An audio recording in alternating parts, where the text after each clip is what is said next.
Hello, everybody. Good afternoon. Welcome back to the stream. It's me, DIGI, and we are in FS 2020, the original reboot of the Microsoft Flight Simulator franchise, which released in the summer of 2020. We're back in the Phenom, and we are at Halifax. We're going to be departing Charlie Yankee Hotel Zulu and flying over to Kilo, India, Bravo, Delta. We're going to be going to Block Island. We are back in the cabin or flight deck of the Phenom 100, and we've got some setup to do. I don't know if we have anybody around us right now, but we'll take a look at that briefly. Also, let me just make sure I do some things to understand what my what is that? What my numbers should be for the flight.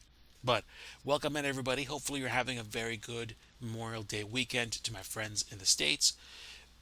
Today is Sunday, May the 24th, and I'm going to see if I can throw together a really quick flight in Microsoft Flight Simulator. So we're going to log into SimBrief and see if I can actually do the thing and find out how much fuel I'm going to require for this op. I already have a flight in my Navigraph Charts app that I can share with you, but let's see. How can I actually do this?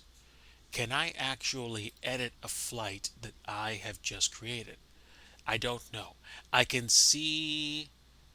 Wait, I could theoretically save the flight and then load it into SimBrief. Copy to clipboard. I wonder if that'll work. Hang on. No, no, and it's okay. It's okay. That's fine. That's fine. All right. Charlie Yankee Hotel Zulu to Kilo Bravo India Delta, picking the Phenom 500 frame, which is the E50P, I believe. The 55P is the 300, and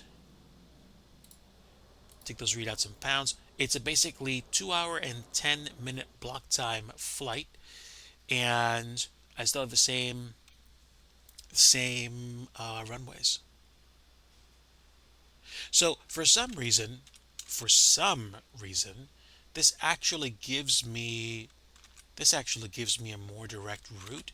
I was going in over Boston, but basically I'm going to say give or take 500 pounds of fuel. This should be about the same. Now, I'm going to plug in my flight plan because I'm going to see whether or not it has any issue with it. It shouldn't have any issue with the text because it's literally the same systems. And then I'm going to press enter and see if this actually works. Okay, it is valid, and I do have an up to date AirAct cycle. So let's see. How much fuel am I going to need? Estimated altitude 360? No, no. For a 2 hour and 10-minute block time, we're going to go up to 400. Hey, Sunday fun day. Let's go. Good to see you, Cargo Fire. Welcome aboard. Let's see. This thing wants to make me cruise at 360. We're going all the way up. So let me see. Route calculator beta. We're going to take. Can I override this?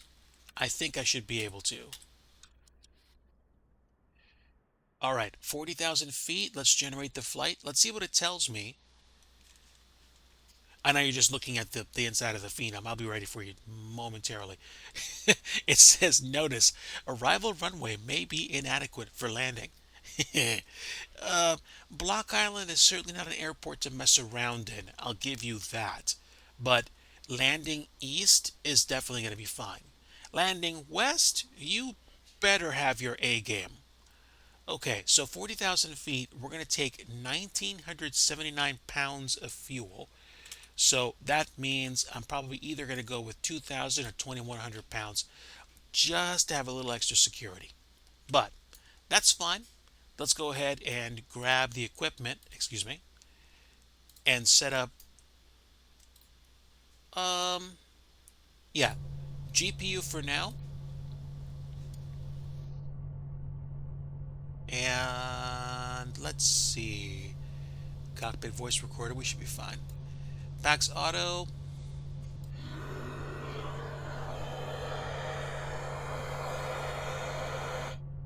Okay. There we go. Getting it pressurized. Gen 1 and Gen 2 to auto will use the GPU, and we'll get the batteries turned on. Bus ties to auto. We will get the ELT back to armed and put the seatbelt signs on now. Might as well. Okay. Pump 1 and pump 2 to auto. Hydro and ADS AOA to auto. And window heats will turn on right now. Then we're going to set bleed mode to both and mode to auto. And we'll leave the ignition, alone for now, and we will get going. The IRS alignment's taking place. We're going to leave that alone. And I will get the cabin up wash on for now. Nav lights to on. Panel lighting all the way up. And that should take care of us. Looks like the IRS finished aligning. Let's go ahead and get ourselves set up for today's flight. So,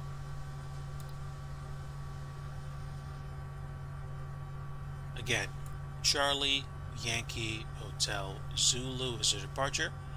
Halifax, I think it's Stanfield International. I think Stanfield or Stanford, but Halifax International Airport to be safe. Crafton Fur, good to see you, buddy. Welcome. We are flying the Phenom 100 out of Halifax. We're going to go to Block Island today. We're definitely going to try a challenging airport, that's for sure. And we're going to wind up landing on, I think, a 2,400 foot long runway with a very light jet, which honestly is just bang on like the bare minimum for this aircraft. Now, let me take a look at my flight plan again because I've forgotten it. The flight plan, we're going to be taking off on the Halifax 4 departure, direct to Tusky, and then direct Banff. So let's see. I can put it in here. Tusky. Oh, wait. Stop. I'm getting ahead of myself. We're going to put the destination in. That would be important to do, DIGI. Breathe, man. Relax. Runway 10 for today's op. And here's how we're going to do it. We're going to select a departure out of Halifax. It's going to be the Halifax 4. We're taking 23 for the runway. 23. And we're going to load this in. Lyles, great to see you, my friend. Man, you guys are making me feel privileged, honestly. Thank you so much for being here. Really appreciate all of you. Okay, there is no arrival into Block Island. We are going to pick an approach, though. It's going to be the RNAV 10. So, we're going to go in, I think, at Suffolk, which should give us time to get down. And minimums, we're going to set Barrow Mins to 200 feet. Actually, no. Hold on. What are the minimums for this airport? The RNAV 10 has a minimum height of 580 feet. So we got to pick that. 580 feet chosen. Done.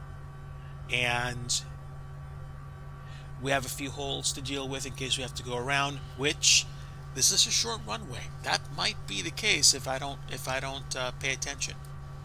So, okay, now we have the departure, and now we have the arrival. Let me make sure I understand what the departure looks like out of Halifax so I don't mess myself up.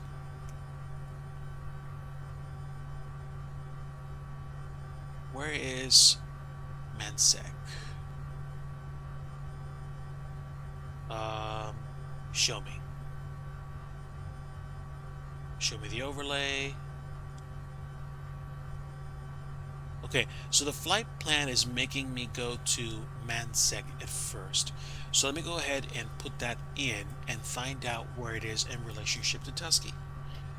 Mansec, direct Tusky, and let's see. Okay, Mansec is not recognized as a waypoint. I think it's just part of the departure. So we're going to leave it alone and just trust that we're going to do our best here. So now that we have the arrival, or excuse me, the approach, we're going to go plug in Tusky.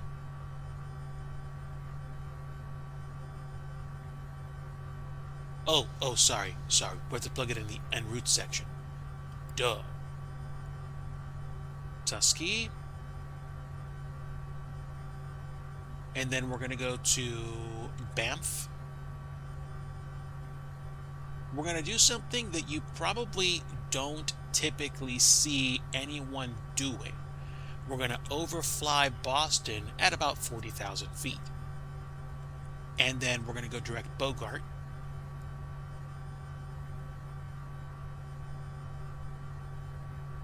And then from Bogart, we're going to go to AVCAT.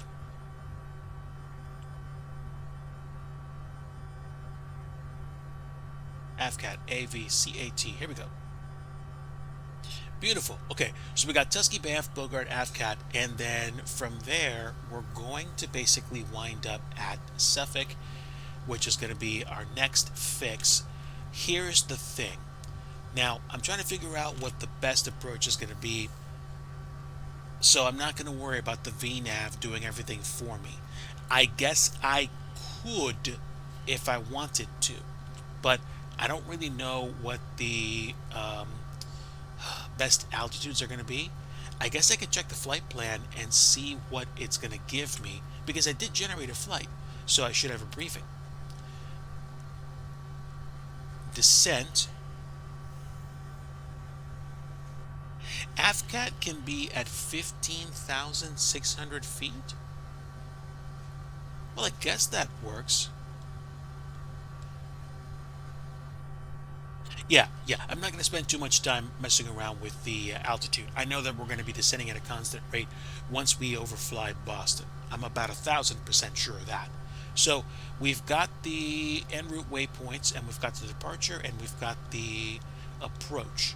We're going to land on runway 10, and we're going to activate the approach once we get close. We don't have an ILS to tune, so we're not going to worry about the green arrows. We should be A-okay at this point. Okay. So we are all set. I'm going to zoom out to about 15 nautical miles, and also keep my eyes open for traffic, but I don't think there's any here right now, at least none that I'm aware of. Cruising altitude is going to be 40,000 feet. I know it said 36,000. I basically don't care. We're going to go up to 400 because, like, we're going to have the time to do it. At least I think we will. And, oh, yeah. I want to make sure I have enough fuel for this op. So, right now I have 1,378 pounds of fuel. So no, I want more than that. And what did we say for fuel? We said 1,979 pounds. So 1979, and we're not smashing any pumpkins today, but approximately 1,985 pounds. I'm going to give myself another roughly 300 pounds of fuel to just add a little extra cushion in case we need it. And then what do we need? Payload is 690 pounds.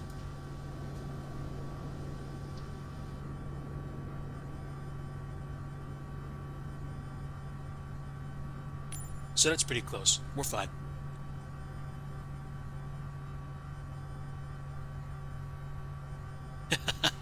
The Citation X, I forgot that MSFS had one of those. I know X-Plane 12 bundles one with the sim.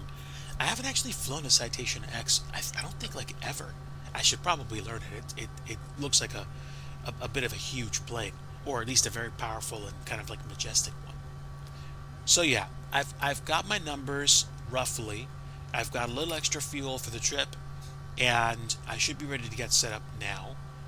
The only thing I'm missing is tuning my transponder, which of course you guys know how we're gonna roll. 2257 is my code. We're gonna do altitude reporting right now, and that's it. Now, we will put the minimums here as well.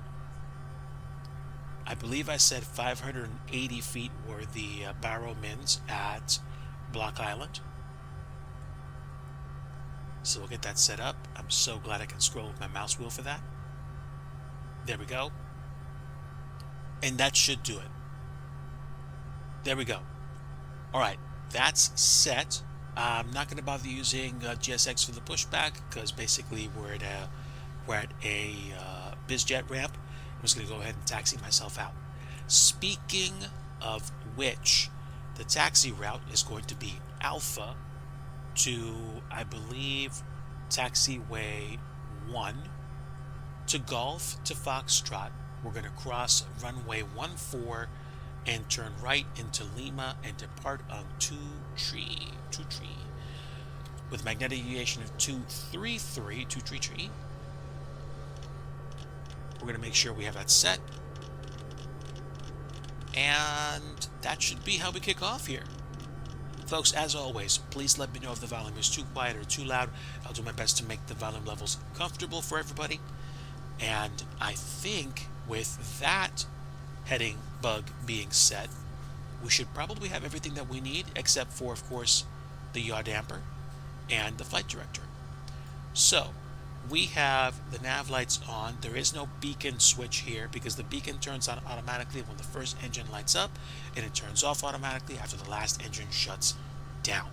So we'll take the cabin upwash away, and do we have any friends with us today? Let's see. Let us see, shall we? It does appear to be the case. Our usual VIPs coming along with us for today's flight. And that's it. Oh, you know what? Let's go ahead and have some fun and make sure we are hitting our checklist. Where are the checklists? I believe this plane does have digital checklists. Hello? Did I forget where to go? Pretty sure I did. Let's see. Charts. No, not charts. Not those charts, anyway. Airport information. Oh, no. I haven't actually used a digital checklist here since I don't know how long. And we're fine, Chad. We're fine. The checklist is on this. Oof, my brain. Okay, so there's the checklist. There we go. Okay, so courtesy lights, we've turned those off. Emergency stuff and things like gust locks and things we're going to go ahead and ignore. Same thing for water barrier. Document manuals, we do have the latest AIRAC and oxygen. We already pushed in oxygen, pressurized the plane. We have oxygen. We're going to assume that's checked 100%. Electrical panel, we cannot use the electric emergency button anymore, so it's not worth my time. Same thing with checking the fuses. If I could replace the fuses, that'd be cool, but I can't. So not fuses, circuit breakers. Circuit breakers are not going to be a problem. Fuel pumps are auto. They are set to auto right now, so that's good. Let's see. Fuel transfer is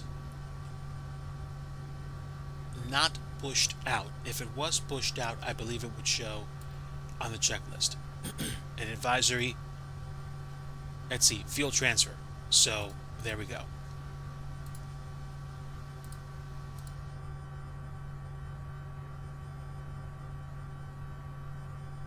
There we go.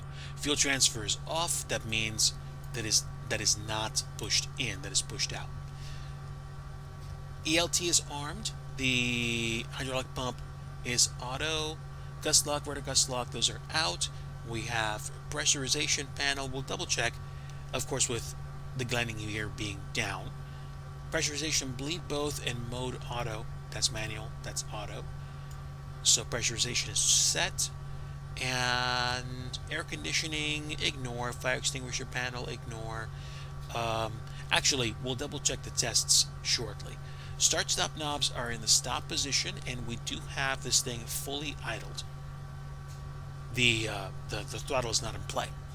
So parking brake is currently set, and seats and belts we're going to say are good. That's fine. Now we'll do one last check before we get going. We're going to check the annunciator lights. That light there, these two. Are there any up top here? No. Any down here? Yes. That would show up, and we are using the GPU right now.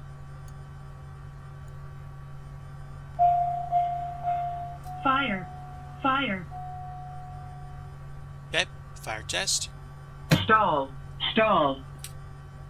Hit stall horn checked.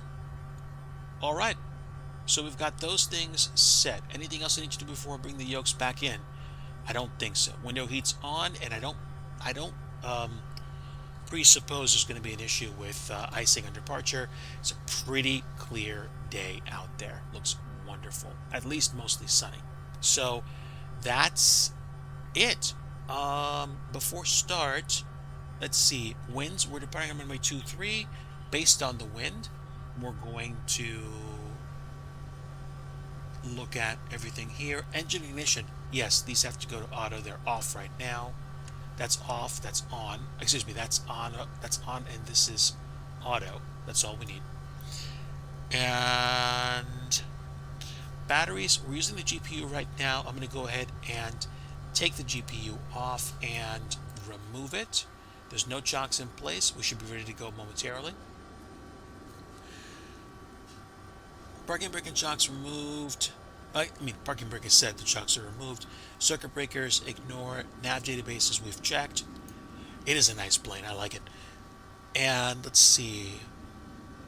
Fuel quality imbalance. We're taking quantity imbalance. We're taking a little over 2,200 pounds of fuel with us to Block Island, which should be quite enough for the trip. Might make us a teensy bit heavy, but I'm willing to take that chance. And we did the test panel. We have now pressed the B button, so our altimeters are calibrated to 3049 for the local pressure, which is quite high. And let's see, LFE and takeoff temp. Right now the temperature here is what? Where can I see that? Oh, here we go. OAT is 18. 18. That's not too bad. It's actually nice and crisp. At least somewhat crisp. And what else was it? Oh, LFE. Let me just check. So, cabin should pressurize, and again, bleed is set to both, and mode is set to auto. We're good. Any last checks? Weights we've set, and takeoff speeds. I'm basically going to use like all the runway to comfortably take off, and flight director is on. I do have the yaw damper on as well, and let's see. I already went over the taxi takeoff briefing, but let me just make sure. I'm going to look at my Navigraph charts window, and I think I have a view set for that, so I can share that with you guys as well. And there we are. There is our Navigraph charts window. Now, we are at what I would presume to be a GA ramp, and we have our backs to taxiway Alpha.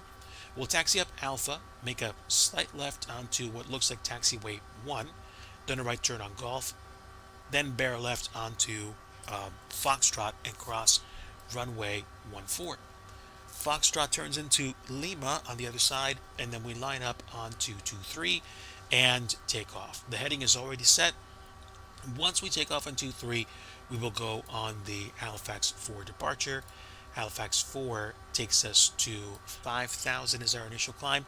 But since I'm not on VATSIM, and since I don't plan on being on VATSIM today, I'm not going to have a problem with taking off all the way to 400. And we're going to try to use flight level change to get there as quickly as possible, as efficiently as possible. 23, climb 233, or as assigned for vectors. And again, pretty much once we clear the runway, I'll make my turn to, I think, what's it called? Tusky. There we go.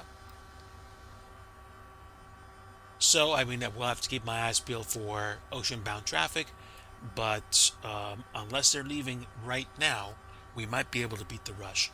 And since I am using MSFS for real-time traffic because FSLTL traffic is now gone, I might see some ocean-bound crossing planes come my way. So I will have to watch out. That's for sure. But that's it. Back to the taxi. Alpha 1 Golf Foxtrot, runway 14, Lima. And that, I believe, is that. Doors. The emergency door is not open. The door is closed. And we have some traffic up there. Yep. Look at that. They are taking off in 2-3. Nice.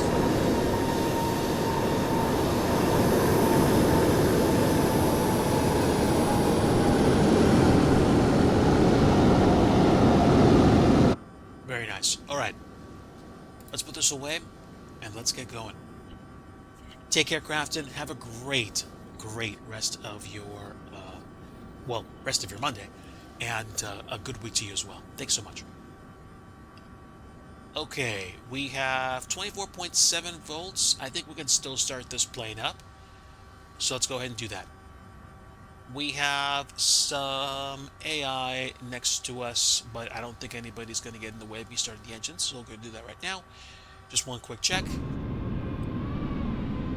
Enough clearance both sides, we should be fine. Alright, let's start up engine number 2.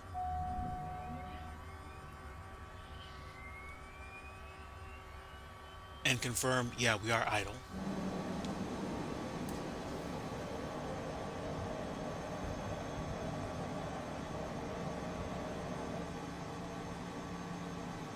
Looks like engine number 2 is a good start. Let's start engine number 1.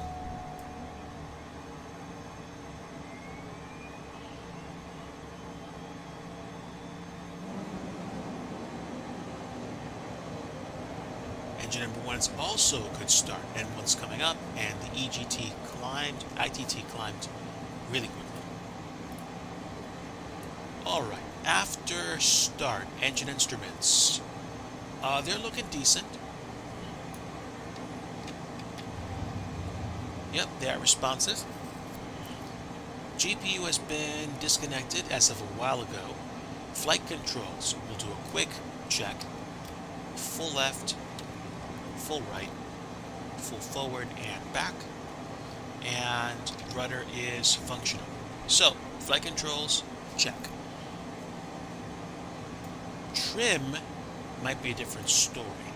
If I want a trim, I might do trim takeoff of, I'm going to say 3, and see how that behaves. We have a somewhat loaded aircraft, so that might actually influence that. And flaps, I'm going to set flaps 1. Should be all we need. The runway is, again, 10,500 feet long, so I think we're going to be good for that. Blockout time. Block time is 1916, so I would say 2046 or 2106 is probably when we arrive at Block Island. So basically it's like about an hour and a half. So I think we're still on time. Okay. And let's see. Some things to check before we take off, but we're not there yet. I believe we're good, and we still have 2,223 pounds of fuel. turning on my taxi light, and that should be everything we need right this instant. Let's release the parking brake and start taxiing. And also, can I move my view up a bit? Yeah, just a little bit. Just a teensy bit. That's fine. All right, I won't have to touch the right side over there. I think that's all I need. Parking brake release, and let's go.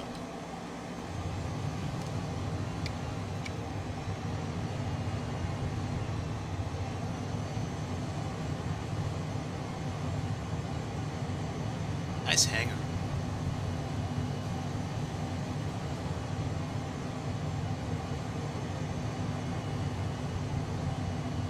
Alright, getting turned around for taxiway Alpha as another plane takes off. Air Europa, a 7-8, nice.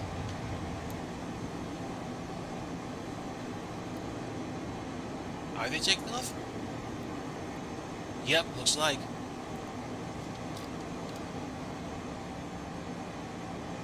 See ya.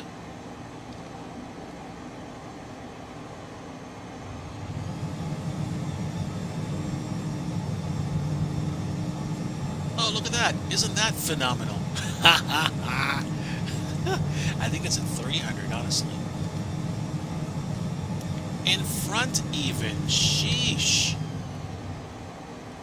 How often is it that you see another phenom? Unless that's, you know, less than stellar model matching. I don't care. I don't care. I saw another one. I'm happy.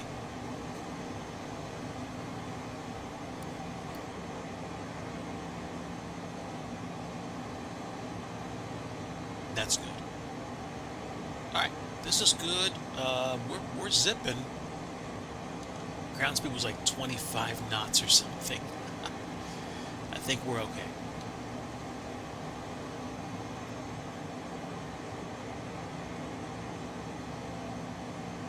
We've got some European flights departing out of here, looks like.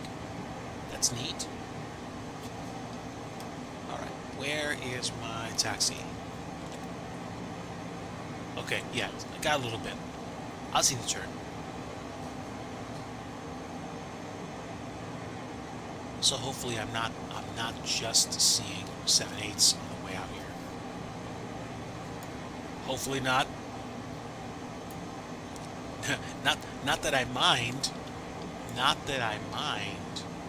It's just that I hope that the default model matching that uses the FSLTL library is okay.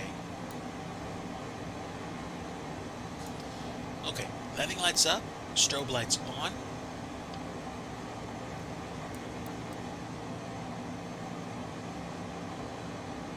Really fast.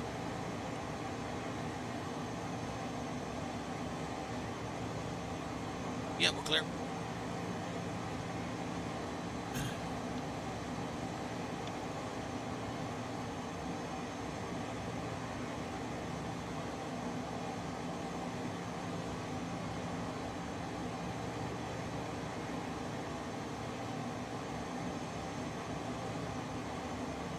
Excellent. We are just about ready to depart.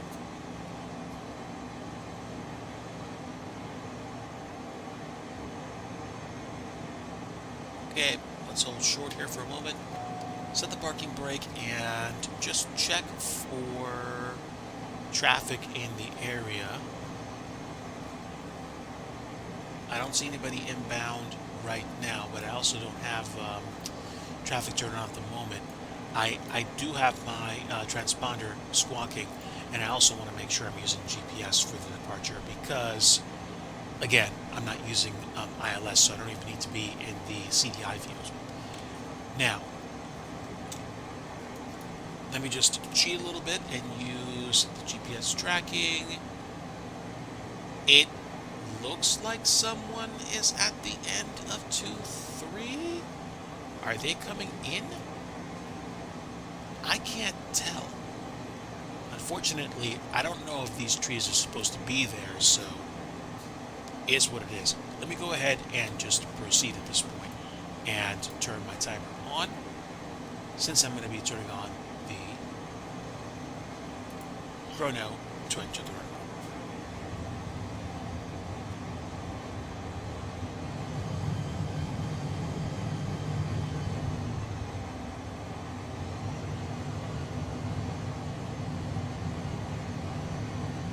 I don't think anybody's coming in. I'm not sure why there was a plane there.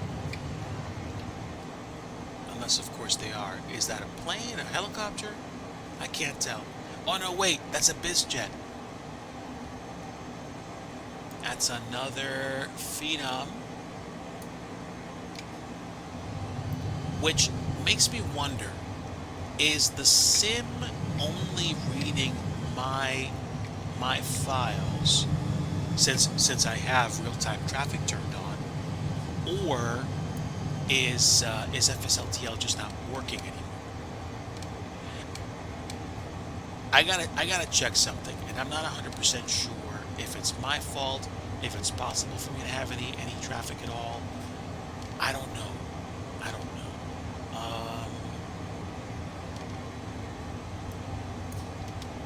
I know they turned it off, but I also haven't actually updated the software. Is it possible that I can use FSLTL and get more realistic model matching in the sim? I don't know for an absolute fact.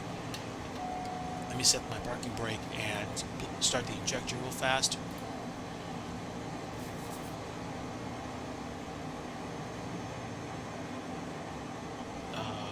Nope.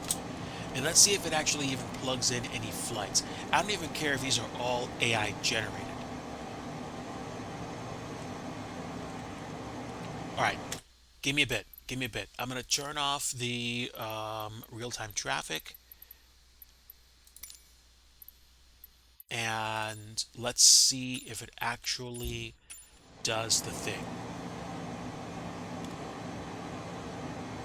No, I mean, apparently it's plugging in AI-generated flights, so I think we're actually okay. That's fine. Live aircraft on the runway. Let's go. Oh, and I am East USA, by the way, in case anybody wants to fly along. But here we go. Power is set.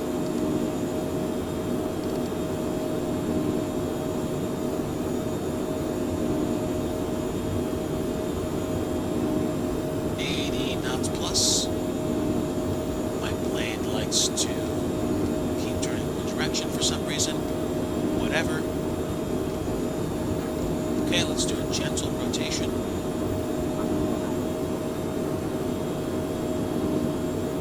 And lift off at about 140 knots. Positive rate, gear up.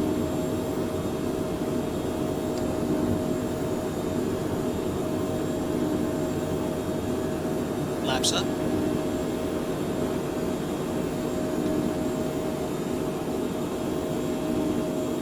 And current trim is 9, actually.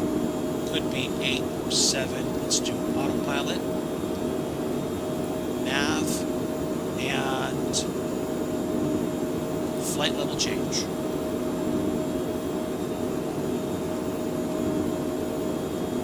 And 70 knots should be all I need.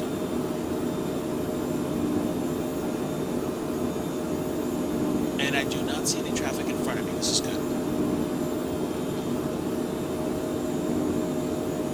Keep it on takeoff power.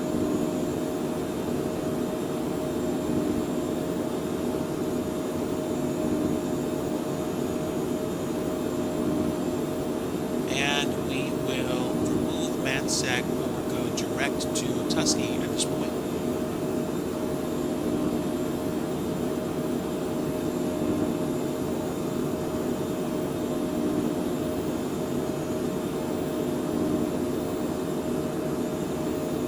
Boom.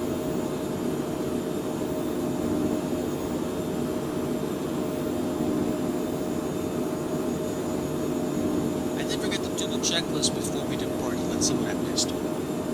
Immediately before takeoff, brakes, takeoff configuration, lower flaps once more fine. flight instruments and cast messages. No leftover cast messages. We're actually fine. Yeah. Lights on. Time off. Yeah. Yeah. We're good. We're recording. All right. Good. Good.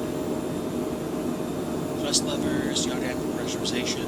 Let's actually check pressurization. Let's see how we're doing. Yep, we are pressurizing. This is good, chat. And we do have tracking. So there we are. Climbing at a little over 2,900 feet per minute. We do have a little bit of turbulence, so stick with us. We're on takeoff power to 10. We're not on max power, which we could have been for takeoff. Actually, I don't even remember if we were. But we're fine. Flaps are up. Gear is up. We are almost to 10,000 feet. I will turn off the landing lights once we get to that point. And then we can chill a little bit. Just a teensy bit. So 10,000. 10,000. Landing lights off. Did something happen? Oh no! Wait.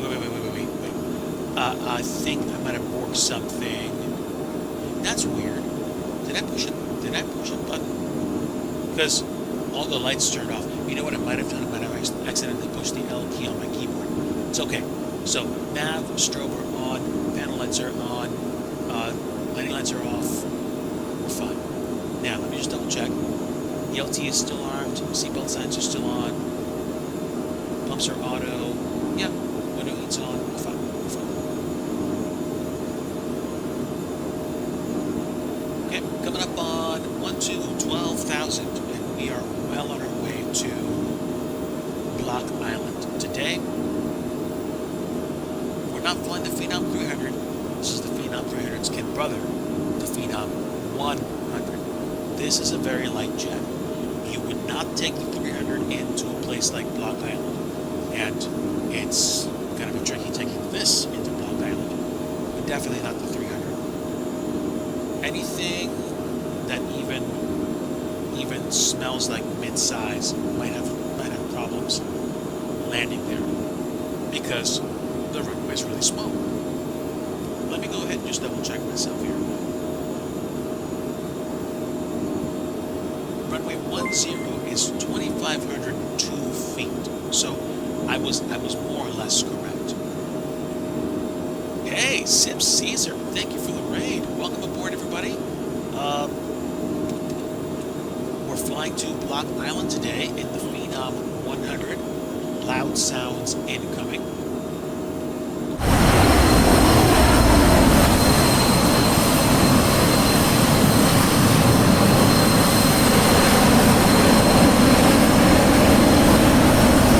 Beautiful little bird as we go flying over to Block Island, just outside of Providence and on the tail end of Long Island.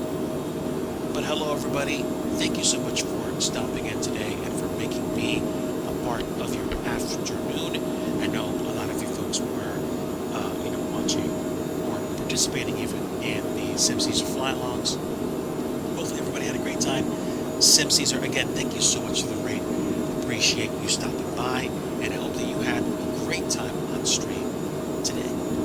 I was doing the usual Sunday things that I do. I'm in the habit lately of waking up, watching church online, and then getting a game plan. Okay, is anybody coming over? Yes, no.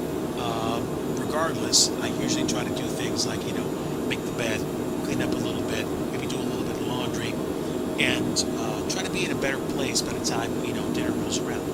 So this is going to be a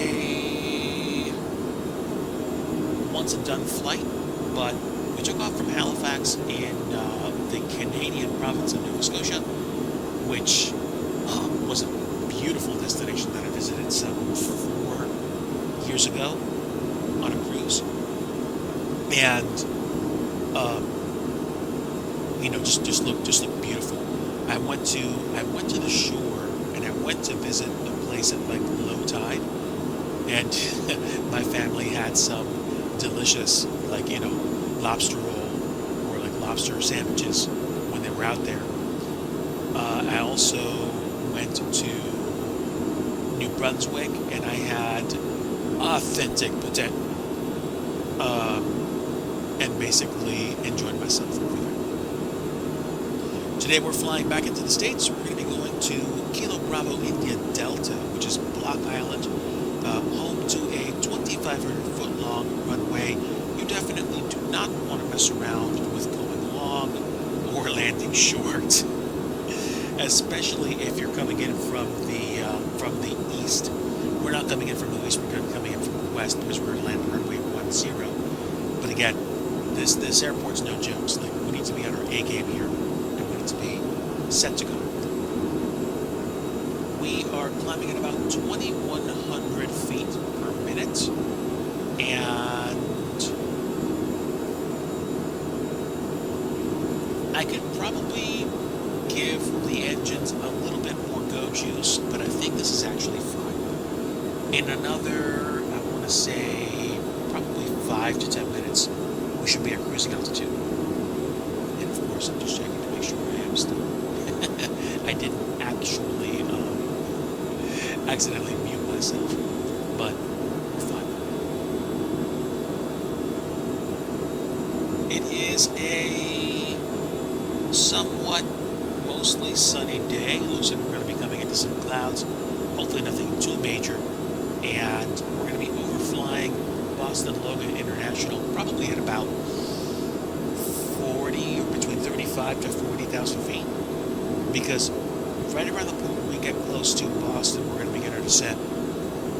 Because Block Island is not that far away.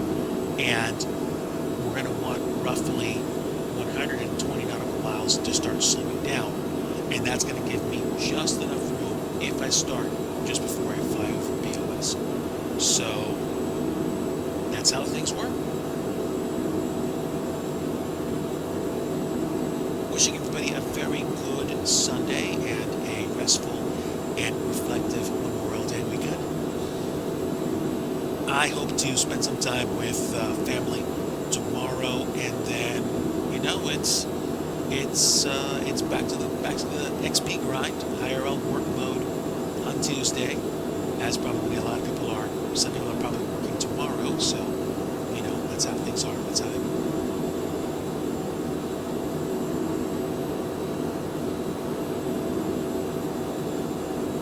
Winds are out of the northwest at 48 knots. So hopefully we won't have an issue. But it did pack about 200-ish extra pounds of fuel, more so than what we needed for the flight. The briefing says we basically need 1,053 pounds for the trip, and in between 15 minutes of contingency, 369 pounds of alternate fuel, and final reserves of 298. The minimum takeoff fuel was going to be 1,879 pounds. We had over 2,200 pounds when we took off. So that's a little bit less than, or about 400 pounds of reserve, just in case we need it, on top of all the reserve fuel that we've already given ourselves. Because, even in the sim, I'm a little bit of a safety junkie. Except when, I'm trying to land below minimums out of runway because I'm impatient. Obviously not something you want to do in real life. But with regards to making sure I don't run out of fuel, that's something I like to do. Even if it means taking more fuel.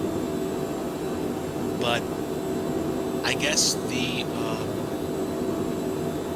margin between the cargo, the payload, and the extra fuel was probably more narrow than I even bothered to calculate. So I think we're gonna be okay. Pure luck, my friend. How are you? I hope you're having a very good afternoon, my friend. We have just taken off from Halifax, and we are on the way to Block Island. Yeah, you made it. You made it. We've only been up in the air for about maybe 12 minutes. We just took off from Halifax, Charlie Yankee Hotel Zulu, and we are on our way to Kilo Bravo India Delta. We're flying the, wait for it, can you guess? The Phenom. It's a bit loud. Okay, you know what? Let's adjust that.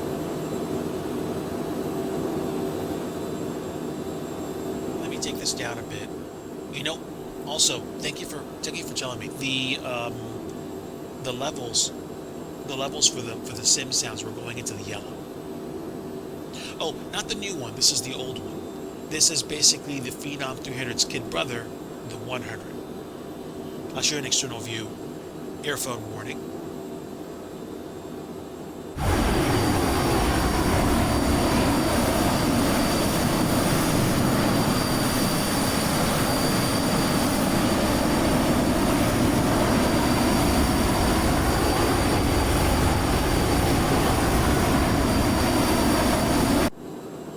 That's correct. Coxper Dev Team.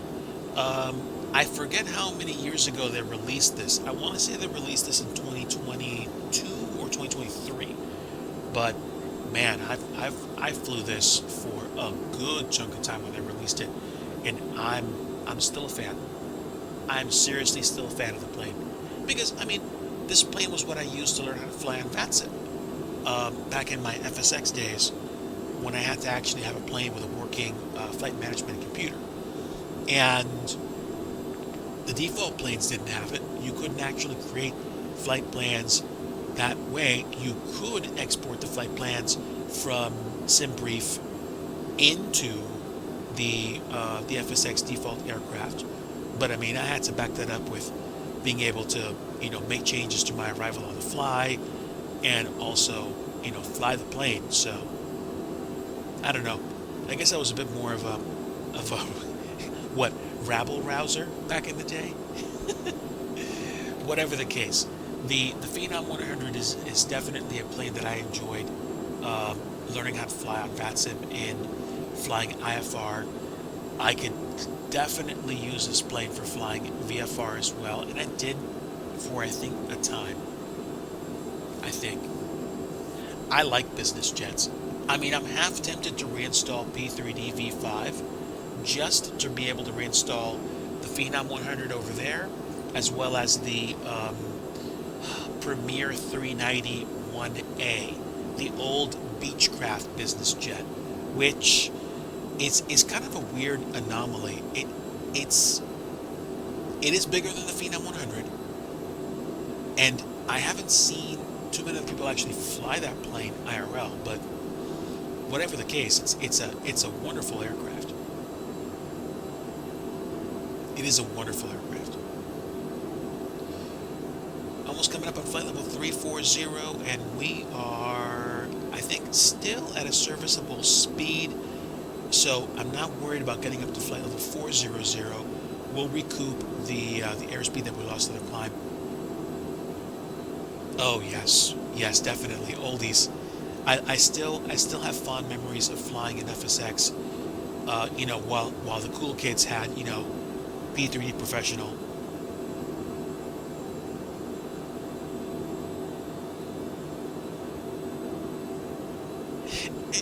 Dude, this is what all of us do.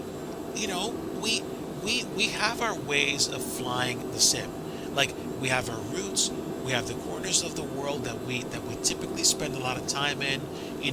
Some people frequent Vancouver and the West Coast. Some people spend all their time in the Southeast. Some people spend all their time up in the Maritimes in Canada, and some people only fly in Europe. The world tour earlier this year was supposed to correct that. I'm still down in Brazil. I think I flew an A321 down into Santos Dumont, also known as a bad idea. But I'm thinking about reprising that tour and going to new places and trying new things and being challenged. Oh, thank you so much, my friend. I was glad to hear that she was actually feeling way, way better. Um, Hang on a moment, let me just check. I think she's coming in. I'm not sure if she needs help. Stand by, chat.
Hello, everybody. I'm back. Just wanted to make sure I checked up on Mrs. DIGI. She was coming in.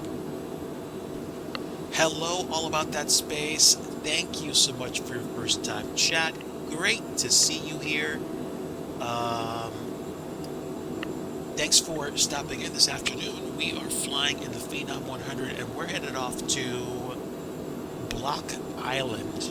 Let me double check the weather over there, just in case I have an issue with it. Not that I'm anticipating it, but let's see. Navigraph charts. What are we looking like? Close that view. Go back and also check weather.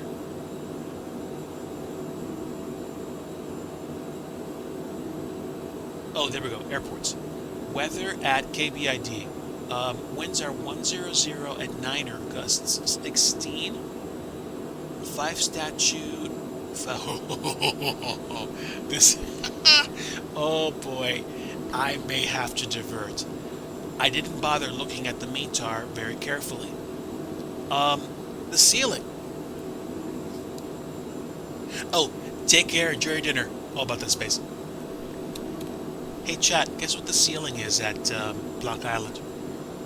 It's 200 feet. This could be a problem.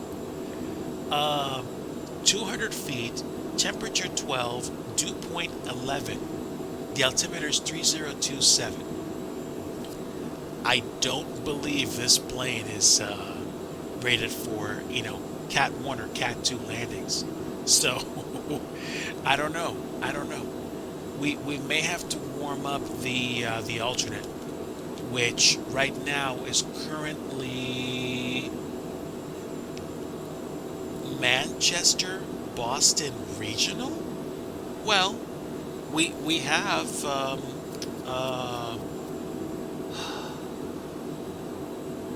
contingency fuel and alternate fuel to MHT. Enjoy your look per look. So we have contingency fuel to take us back to Manchester, if that's the case. Here's the problem. I kind of don't want to. I don't know if I want to go all the way out, honestly.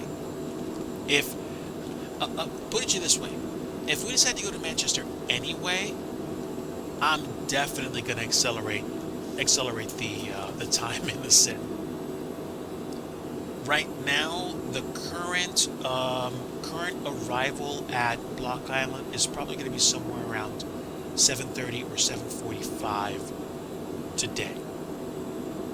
So the in-game time is earlier. I pulled it back by about 2.5 hours because I wanted to be in daylight. But yeah, I don't know exactly what's going to happen. I guess we're going to have to figure it out once we get there. Also, I'm not flying very fast. I guess I could give this thing the beans. Let's see if it takes long to get back up to cruise.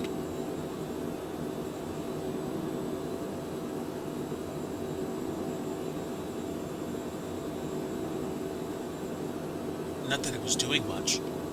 Yeah, there's no visible change between takeoff and max to 10. That's weird. We are gaining speed though, so that's good. I mean, I'm hoping to at least get a ground speed greater than, 350 knots, but this is a very light jet, so I'm not sure that's going to work out. I don't know. As it is, we don't have any traffic around us. We do have some traffic. Oh, look. There we go. I told you. Told you. Some simulated traffic that I think is going to be crossing the Atlantic. But wait, does that make sense? If you left Boston in an A321, that plane would probably be around flight level 35 to 370 at this point. It wouldn't be like 7,000 feet below me, would it? No, it doesn't make sense to me. Weird. Whatever.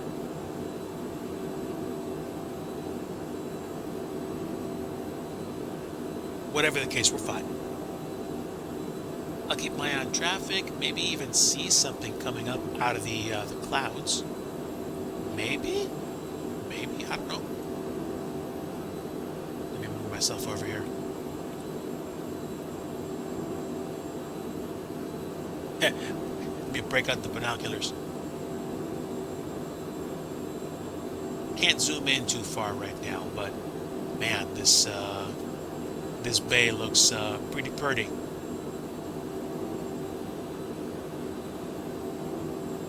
It's gonna be off my 1 o'clock low.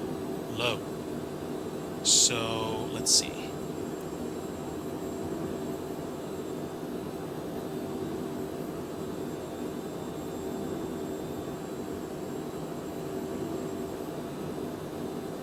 I don't know if I'll see anything. I guess I can check.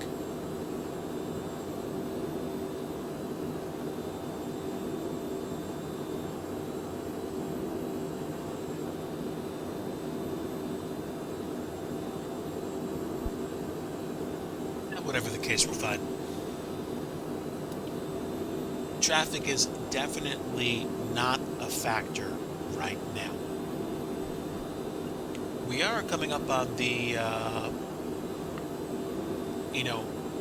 barber pole at about 203 knots, so let me back off my speed a bit.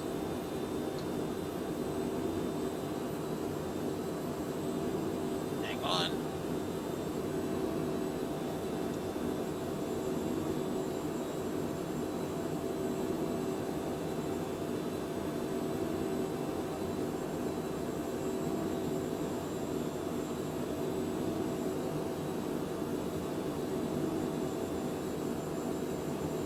I think climb detent or cruise detent is where it should be right now anyway.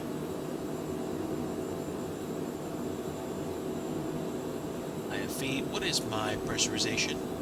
It's roughly 6,000 feet, that's good. And altimeters, set cross check, fee, signs, lights, okay. Yeah, we turned off the landing lights. Or rather, accidentally turned off the landing lights before we got to 10,000 feet, but I think we're fine. Alright, we're good. I think we do have more traffic coming out this way, and this one's coming through at roughly flight level 370, give or take. So there's a good chance I'll see whatever this plane is, unless I'm wrong.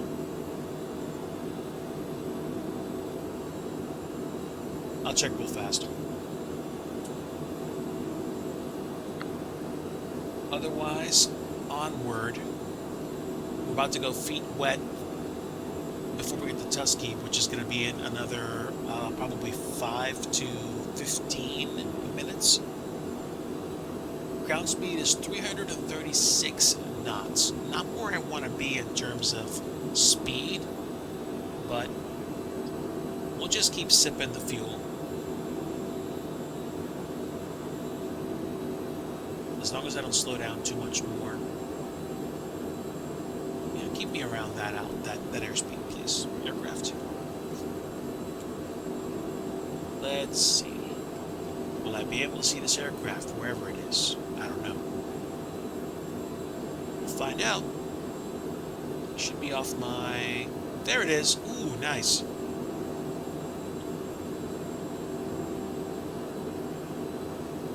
Nice. Okay.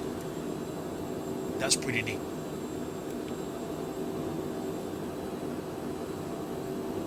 What aircraft was that?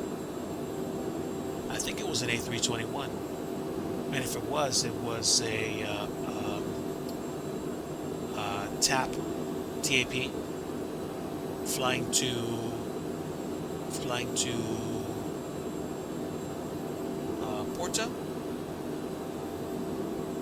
Porto or Lisbon, I think. I'm okay, even if those flight plans are all just AI aircraft and there's no real flights that it's monitoring. I don't know. I guess I gotta check. I guess I gotta check the way that traffic injection is happening anymore. Because for some reason, for some strange reason, it did not look legit. It looked like it kept wanting to plug in, you know, the 787s and the Phenoms that I have installed. So I'm not exactly sure whether or not I need to remove FSLTL totally. But I mean, that's like going to get rid of 40 gigs worth of model matching. It's a work in progress, I guess. I know they stopped using Flight Radar 24 as of last month, but I had hoped that the model matching would still have been good. I had hoped. 342 knot ground speed with a 77 knot crosswind is reasonable, especially in a very light plane. We still have 1,705 pounds of fuel. So that means we spent about 500 pounds getting out of Nova Scotia. So 5, 10, 15, 20. I think we should have just enough to get to Block Island and not mess around too much. I may have to break immersion to land the plane because I'm not sure if we're even going to be able to see the runway if we break out at 200 feet. Matter of fact, what is the landing elevation for Block Island? Airport elevation is 108 feet, so technically we are going to see ground before we land there, but still, I mean, I may have to completely disconnect from reality because the RNAV approach is basically an MDA of 580 feet, and I think we'll be in the clouds at that point. Pretty sure we will be.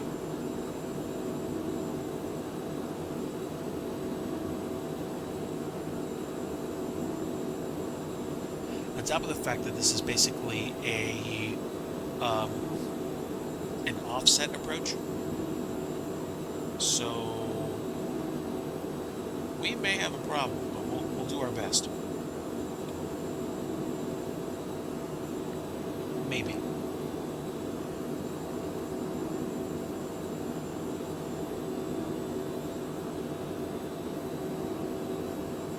Oof, man. Clouds everywhere.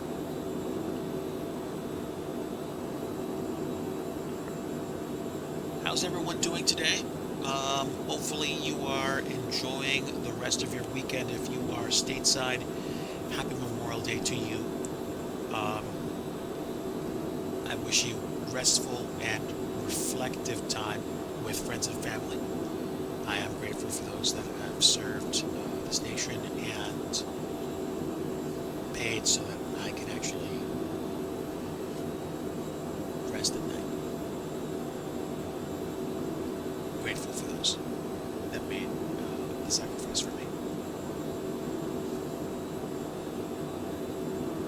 This weekend kicked off for me some days back. I spent time with Mrs. DIGI while she was getting something taken care of medically, and we had the chance to spend time with family this weekend. Unfortunately, the outdoor activity that we had planned to partake in fell through because of inclement weather. If you are familiar with or pay any attention to the mid-Atlantic region of the U.S., you know there were quite a few chunks of rain systems that came through here. One in particular yesterday was huge. So let me take a look at radar.weather.gov just to see what the current situation is. It looks like we might get some rain. Excuse me, we will get rain later, but it's not as utterly, huge as the system that stopped by yesterday. It just kept raining. It literally just kept raining. So, is what it is.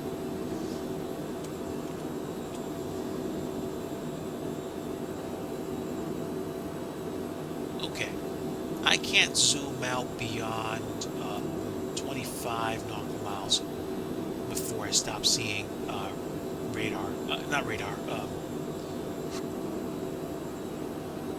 traffic. But I do see radar, and it does look rainy. So, gonna have to be careful. And again, overcast skies at Block Island may mean that I have to divert somewhere else. In fact, I'm pretty sure that's what it means, but we'll do our best.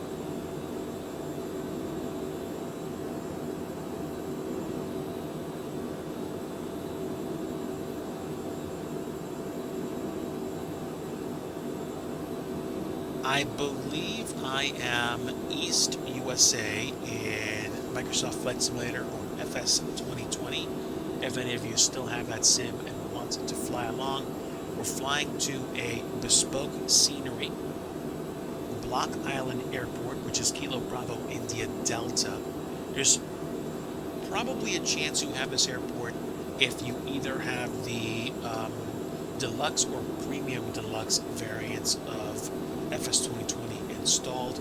You also likely have this airport if you are flying in FS 2024, but you won't see me in FS 2024 multiplayer because I am in FS 2020 today.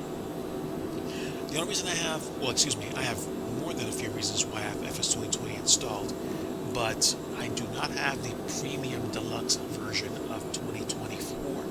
So I am not going to be able to realistically fly the 787 in that sim. I know there's plenty of other aircraft I can actually choose from if I got the upper version, but at the same time, I think I like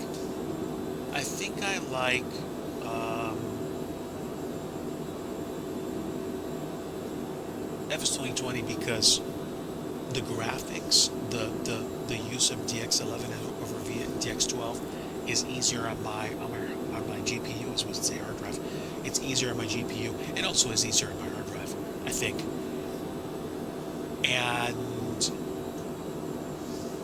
I'm able to fly planes like the Phenom 100. I can also fly the Phenom 100 in 2024, but I think the last time I tried, I think I ran into a problem with the autopilot. They might have fixed that, but I think I was trying to reconcile the fact that I had multiple simulators installed on one hard drive, over the past 2 years.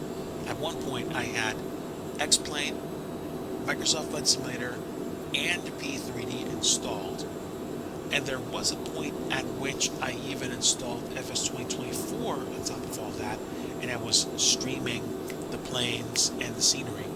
But I decided I wanted to get more performance out of FS 2024, so I locally basically installed as much as I could that was scenery related, and then I started installing some of or most of the planes. About the only thing that I think I need to stream is probably just a few megabytes of mission files or challenges if I want to fly them. But the performance I think on the whole is actually better. It's just that it uses DX12, so I keep things like texture resolution at low so that I don't wind up taxing the GPU. I have a 3060 Ti with 8 gigs of VRAM, and it's probably really easy to make that thing chug. So that's how it works for me right now. Excuse me, yawned. The fun thing is, over the past couple of months, I got my hands on a little bit of discretionary income, so I decided to get myself an imitation Stream Deck. Oh, stand by, chat. I actually have somebody give me a call.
Hello, I have returned. Got a phone call from somebody that I think I didn't expect to get a phone call from until later in the week, but glad I caught up with them. It's one of those, from a long time ago stories. So, is what it is. But thank you for your patience, or if I'm talking to myself, I'm talking to myself. It was like a good 5 to 10 minute chat, so yeah, I get it. I get it. Let me see how far away I am from land. Okay, so about another 35 minutes, roughly. Again, I am dealing with a 77 knot crosswind, which is turning into a headwind, and I'm not giving this thing all the beans that it could be. Just let me tweak the N1 a bit. I'm seriously flirting with the barber pole here. Overspeed happens just before 210 knots indicated, which is probably going to be about 340-ish knots on the actual ground speed readout. I don't want to be that close to the barber pole, but I do want to keep pushing this thing. It's climb detents, so I should not run out of fuel before I get to Block Island. But again, this is going to make for a very interesting approach. Also, can't see much of the ground, but I am all over water at the moment.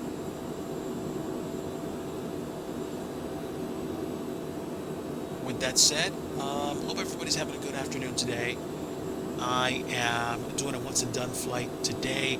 Afterwards, I'm going to get up, use my 2 legs to walk around a bit, take care of my pets, and probably chill out for the rest of the night. Watch some stuff with Mrs. DIGI, and then, transition into one more day of enjoyment with friends and family tomorrow before going back to work. We are in FS 2020 today, and we're flying the Phenom 100. In case you joined before and didn't see the current delivery, I'll show it to you right now. Fair warning, it's going to get really loud. Here we go.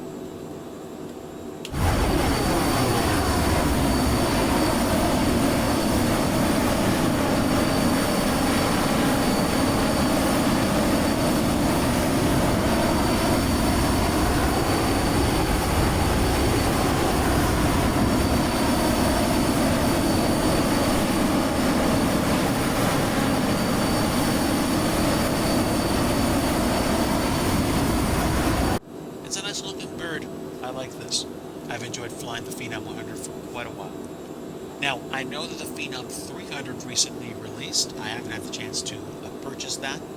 But since I have the 100, I've got probably a good 2/3 of the systems that are going to be present in the 300, if not most of them. So I don't feel like I'm in a rush to get all of the to get another plane, another Embraer, so to speak. Okay, I do think we're hitting rush hour, because I think a lot of planes are going to be flying overseas now. It is about that time where they start to go. So we think a 7 p.m. flight to London from JFK would be, let's see, we cross. It's a +5, so basically 7 p.m. would be 8, 9, 10, 11, 12, and then it takes about 7 hours going east. So yeah, it would get there around 7, 8 a.m. Yeah, and over there around the same time as when their planes start flying westbound. So yeah, just about. Just about. Give me some more speed, please. Let's go. Yeah. Keep the detent set. I figure we've got another 35 minutes before we get back on dry land, and then once we do, we'll already be in descent mode, getting ready to land at Block Island. Although I am highly tempted to divert someplace else. I know they said Manchester is the alternate, or the alternate that SimBrief picked for me, but I might decide to either go to Providence or do I have Plymouth installed? That would be funny. That would be funny. Okay, hold on. I do have Plymouth installed. Ugh. I could land at my own half-finished airport. So, Plymouth is over here. Okay, great. So, it would not mean I would have to go all the way up to New Hampshire. I would just divert back up and go past Providence and go to KPYM. That's not what I'm planning on doing right now, but that is what I might do if the situation warrants it. What's my volume level right now? Why is that? Why am I still being drowned out by the? No, I'm fine. Sim volume's in the green. My mic is in the yellow. Occasionally goes into the red, so I think we should be fine for volume. Let me know if you guys can't hear me, and I'll try to adjust that. We should be good though, I think.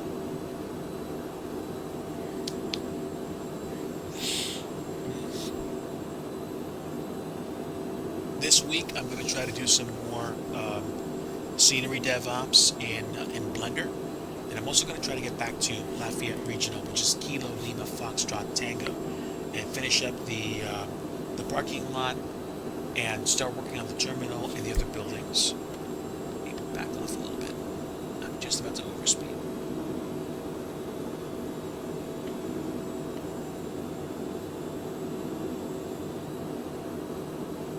Yeah, I want to try to do more scenery dev. I want to get back into, making and finishing airports. But I'm going to give myself the grace here, because when I started making airports for MSFS, I was just using default assets and fixing things like, taxiways and making things look nicer. I was using the in-game assets as opposed to actually creating my own. Eventually, I got into a place where I was actually creating my own assets and incorporating the models and putting them in a sim. So yeah, it takes more time to create scenery when you're creating the objects you're going to place, and not just using somebody else's stuff. So it takes time. I get it. It's a thing. It is a thing. It's an actual thing. So I'd like to say I want to get back into doing that more often, and that actual flight sim streaming flights is going to be more of a rarity. I actually haven't done a flight like this on stream in a little while. Maybe even longer than a little while. But again, this is how it is. I want to try to do better.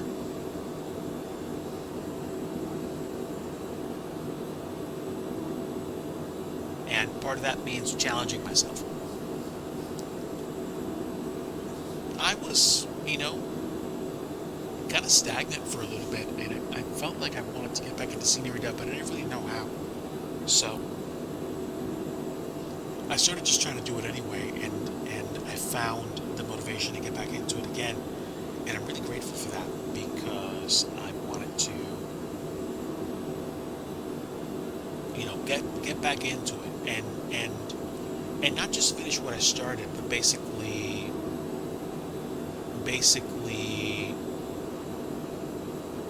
create things again. Creating is fun. Sometimes it doesn't feel that way because you're dealing with, your own expectations, or seeing other projects that people have made and going, oh man, like my stuff is trash compared to what they're releasing.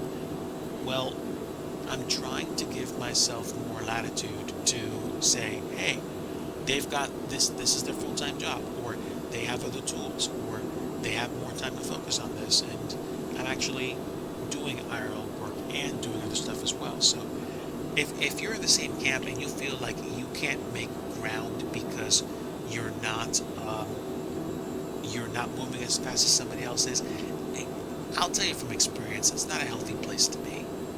Your success is different than somebody else's based on the sheer difference between what they might be doing and what you are currently doing. So do your best to not put yourself in a hurt locker mentally because you can't move as fast, or make your airports look as nice as somebody else's airports do. Don't worry about not hitting goals that way.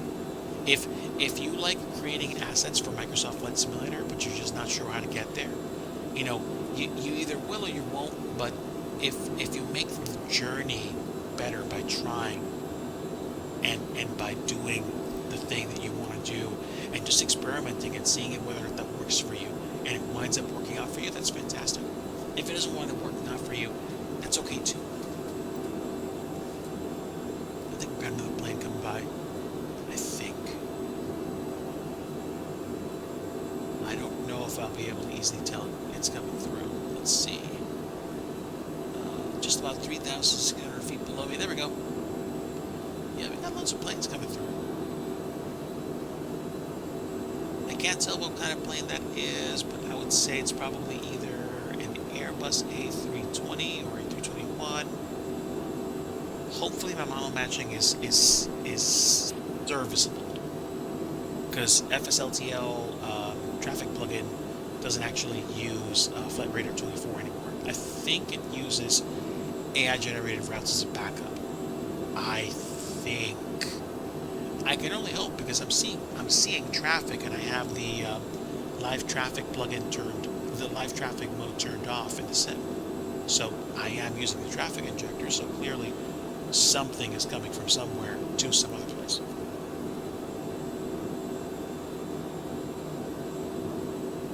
How much fuel do I have right now? I have 1,415 pounds. And where am I on my flight? We are a little bit more than halfway past I guess you could say the bay, or the body of water between Nova Scotia and Massachusetts and like New Hampshire. So we're almost back on dry ground.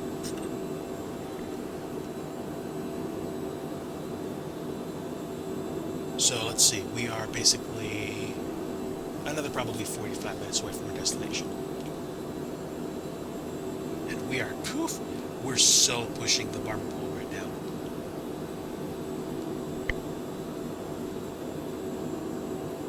Really hammering it. But it's all good. We're not max throttle, and we're not max detent. So theoretically, we could be saving gas. I can only hope so.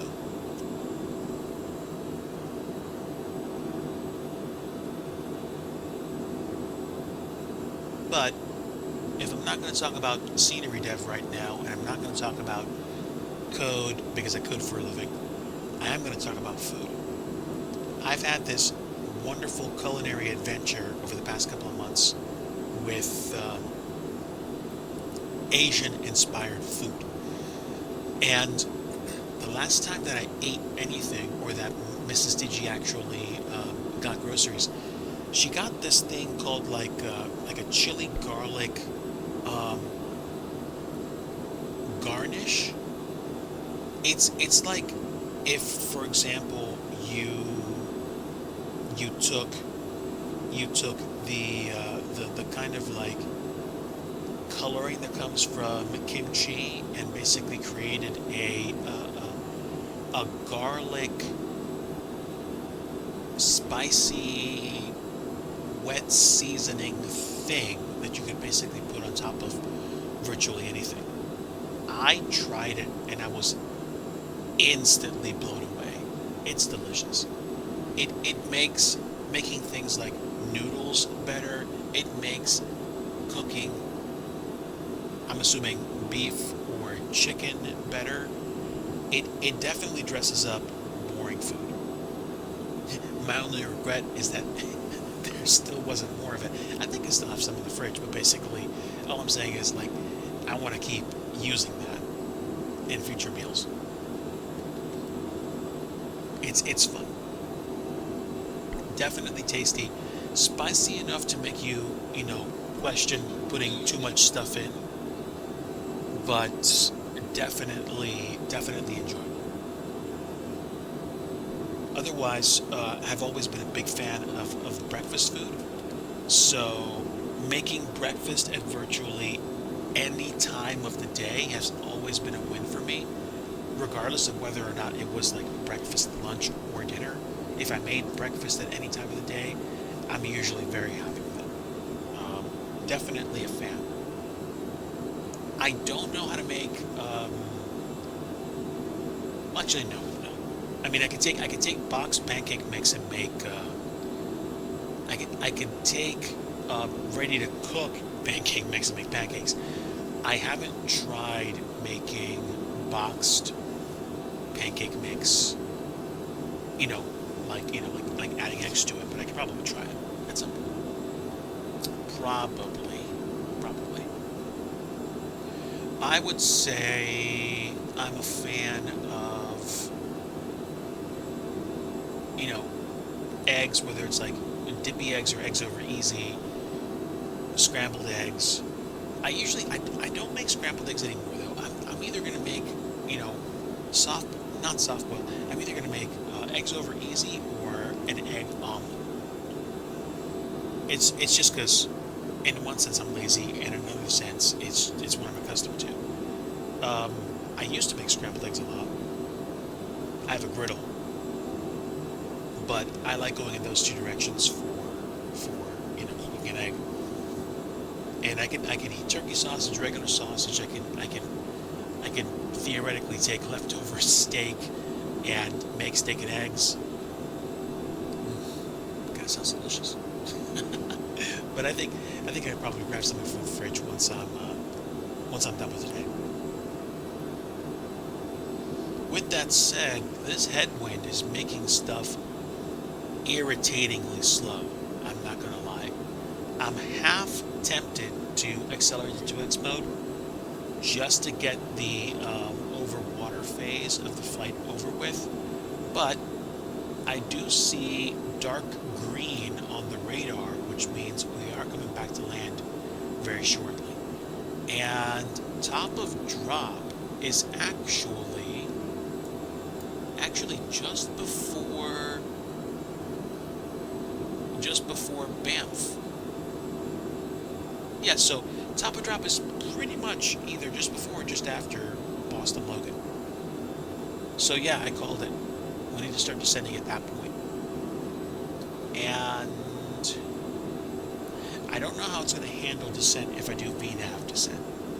I'm pretty sure it's not going to work the best, but I can monitor my descent manually and just make sure that I'm descending at a reasonable rate. Again, I do not have auto throttle with this plane. I also don't have spoilers or thrust reversers, so I need to be very careful. So let's see. A 2,500 foot long runway, roughly. Overcast skies, most likely moist conditions on the runway, which means it's not going to be a dry landing. And the potential for a slightly overweight landing. All things factored into my arrival at BID. So it's possible we could be really spicy coming into Block Island. We could be, not gonna lie. Less than 40 nautical miles coming into top of drop. So let me get my altitude set. Are we going to have to do anything with different levels of descents? No, because I'm not flying an arrival. And my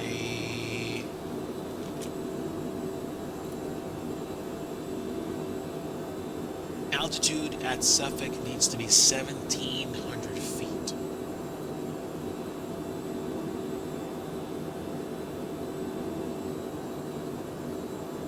So 1,700 feet, top of drop, coming up where? Yeah, very, very, very soon. Very soon. Where is... Oh, okay. Banff is literally overhead Boston. Yeah. Okay. So, 1,700 feet. Let's start prepping that now.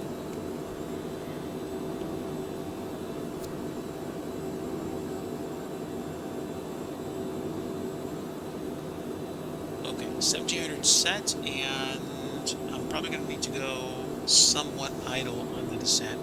We're currently traveling at 331 knots over the ground, which means 1,500 feet per minute is going to be my descent rate at a minimum. I would say 16 or 1,700 feet per minute is going to be what I do if I descend at this rate of speed. I'm probably not going to. It's probably going to be closer to 250 knots over the ground, because I'm going to slow down first, then begin my descent. I don't want to overspeed on the way down, especially if I can avoid it.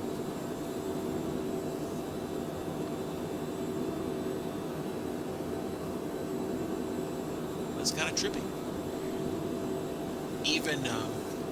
Even regular time, and we've covered the northern bay, so to speak, faster than I felt like. Thank you to everyone that's still sticking around and lurking. Don't worry about, engaging. If you feel like you just enjoy hanging out and lurking in the back, but you're shy or you don't want to talk, that's fine. That's fine. Grateful for you hanging out and even, giving the appearance of engaging. It's nice to know that there are folks that I can actually, share this with. So, thank you for being here. Thanks for being a part of the channel for today's flight into Block Island. I still don't know if it's going to be a salvageable attempt at a landing over there, because the weather does not sound good. Let's double check.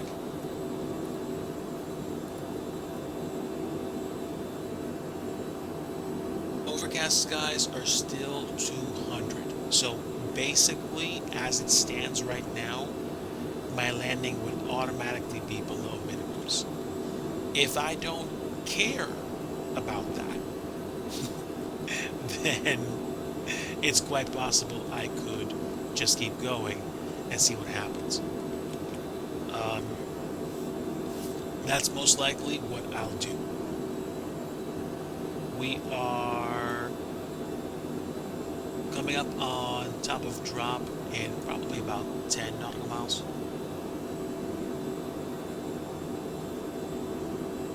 And then I can begin my descent.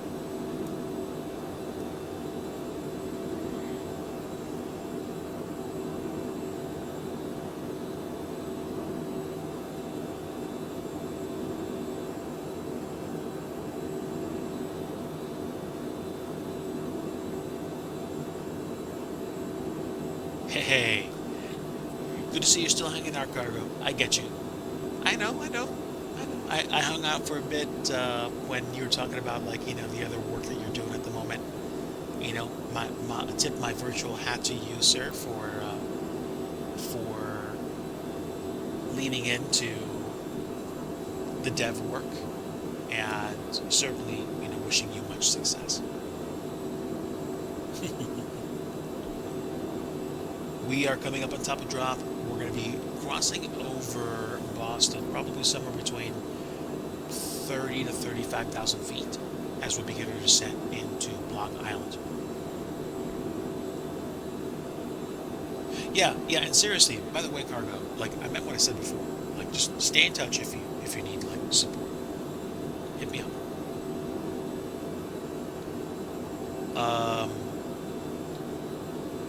Let's see. Once I begin my descent, we're probably going to be another 35 minutes before we arrive at Block Island. I want to say, give or take, factoring for the headwinds, I would say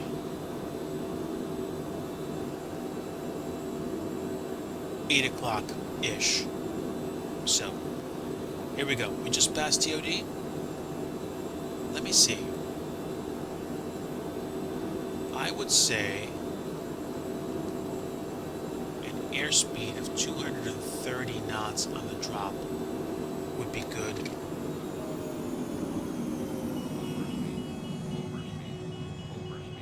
That's fine. Let's whatchamacallit, level out. We need to get below 200 some odd knots, so stand by.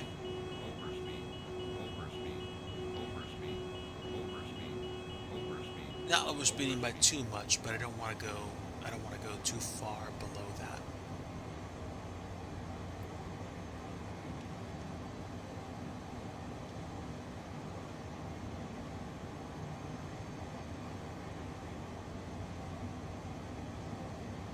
So 3,800 feet per minute. That seems excessive, honestly.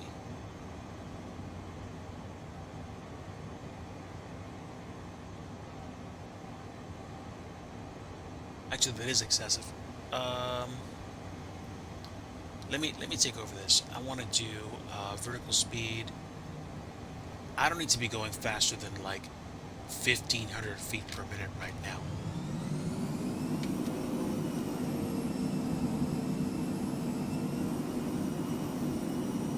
And you can see in synthetic vision, I can make out Long Island from here theoretically on a clear day.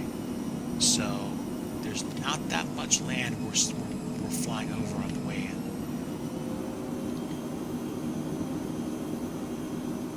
Let's keep it at 220 knots for now.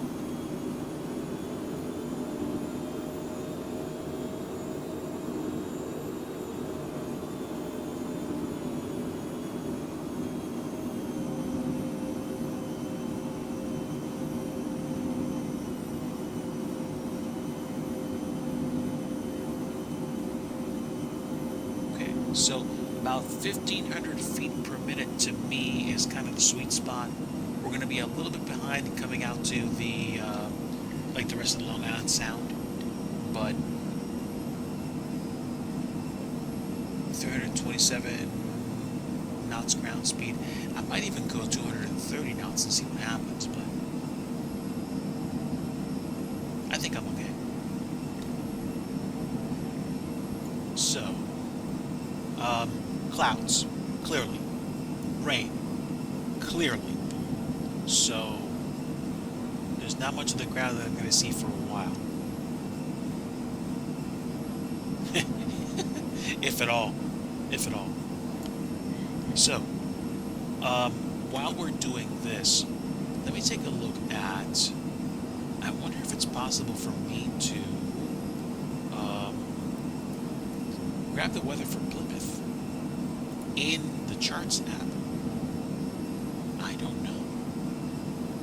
Open airport, open chart. Well, okay, I won't have to worry about that. I am going to... And for the record, chat, I'm crossing over the Boston VOR at roughly flight level 330. Overflying what would essentially have been runway 27.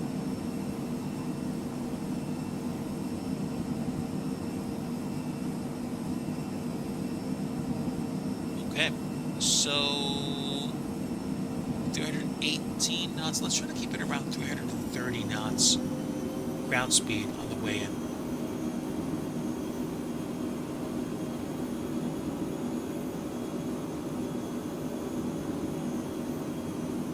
$1,257 pounds of fuel and burning. I think we have enough to make it to Block Island and divert.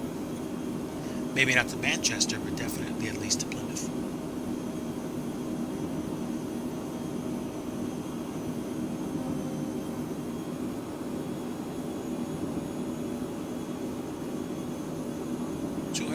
Knots on the descent indicated. I think this is pretty good.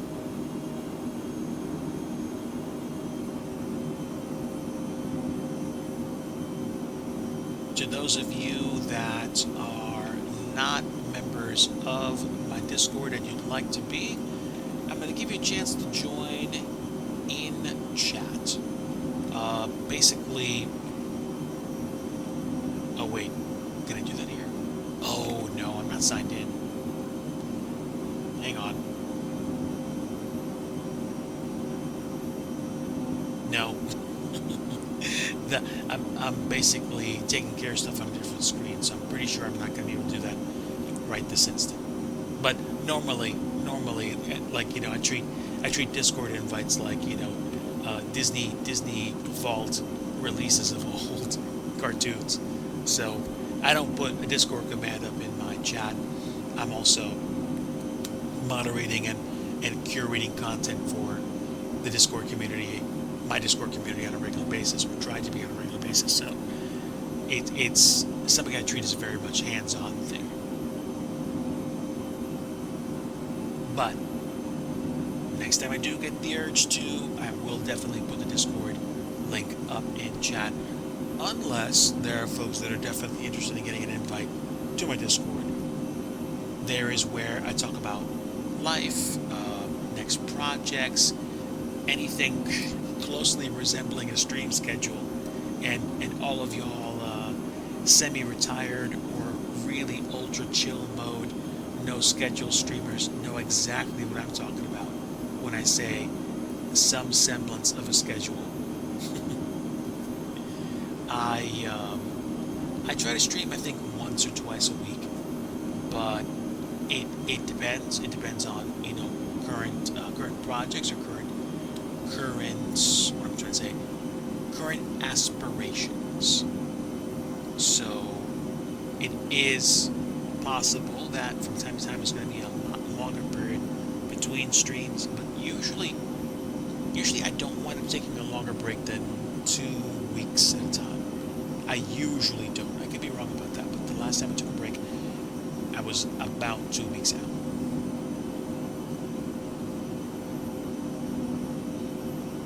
Sometimes I wonder if it's easier for me to do creative work off stream and not share the creative process, but every once in a while, you know, an old friend joins the chat, or, you know, we talk about things like the techniques or the challenges of making scenery, and it makes me spending time on stream worth it. I'm not sure if you guys feel the same way about, you know, sharing your flight sim experience with people, or sharing your trucking experience with people, or sharing your other gaming experience with people. Twitch started as this idea that, hey, you know, I could like possibly make money streaming, playing the flight sim, and fortunately that phase passed. I basically call it gourmet potato chip money. I like connecting with people and sharing time with people. It's not always something that happens to either their or my schedule or demands. Not demands, you know, desire. But I like catching up with people. I like, you know, offering insight into some of the things that I'm pursuing. And I think our flight sim community feels, I think, a similar way, to the extent that doing this thing called flying a fake plane is enjoyable when you're doing it with friends, or playing something else. I mean, if you guys take a look at like my about page, I haven't just been flight simming. I mean, I've been been trucking, I've been coding, I occasionally, I mean, for a little while I did retro. I might get back to that as well. It's meeting people. It's sharing time with people, breaking virtual bread, so to speak. I like doing that. I have debated walking away a few times, of course, as well. I'm not sure if I'll be doing this at 70, but at the same time, if I am doing this at 70, then it would give my brain a good target to lock into. Talking about my experiences, or just sharing fake flights, and who knows what flight sim we'll be doing at that point. Like, hey, flight sim 20 blah blah blah, now with a free VR headset and a link to the synthetic asset factory. And you can basically fly into an airport, order a coffee, and have it teleport to your desk immediately, so you can drink the coffee that you ordered in the sim. Can you imagine that? Can you imagine an ecosystem that basically just bleeds into life? It'd be like the literal, end result of like people's science fiction things. That would be something interesting.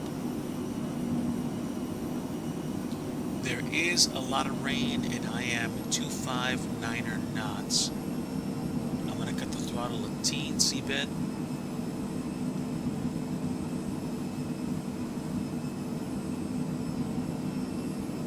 Ground speed's about 342 knots over the ground. I want to be around 250 when I get close to crossing 10,000 feet. And look at that, like I said, we've got the evening crossers lining up now. That's dope.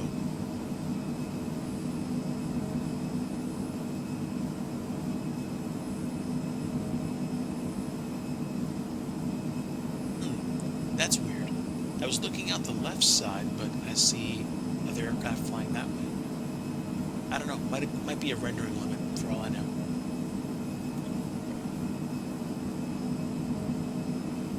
Okay, good. 250 knots. This is basically where I want to be on the descent. We're not doing too bad. Like, we're pretty much right on schedule, which is fun. I usually either get there way too early, or I'm usually late.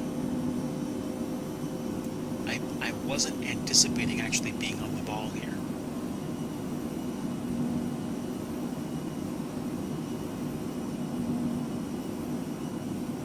And it's trippy that, we're literally coming down to endgame on the approach into KBID.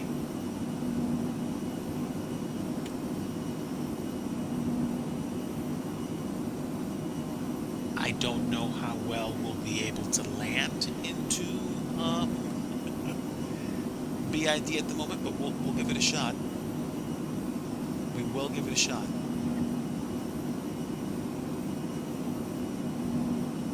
And I'm going to basically cheat by using the synthetic vision once we get close enough to the airport to see whether or not we'll actually be able to pull it off.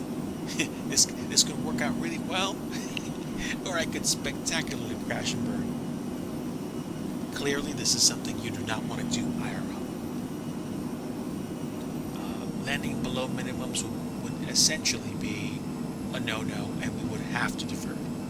Or we would basically have to avoid doing the flight, period.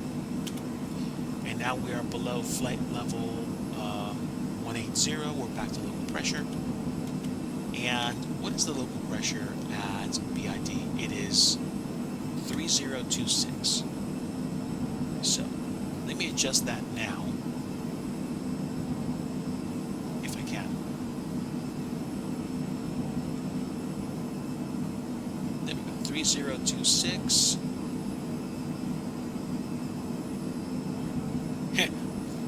Boom. Welcome back, Grafton. We are on our way into Block Island, and as you can tell, there are a lot of clouds. This could be a very interesting landing, my friend. We are a little bit slow on the arrival at this point. The ground speed is going to keep getting slower and slower because I don't want to go too far above 250.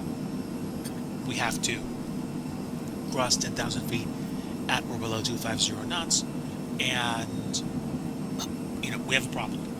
The minimum decision altitude is going to be 580 feet barrow mins, but the airport elevation is 100 feet and visibility is overcast at 200. So we're going to make a departure from reality here. We're going to give the landing a try, and we're going to see if we can actually get down below the ceiling, straight, get ourselves in trouble, and land.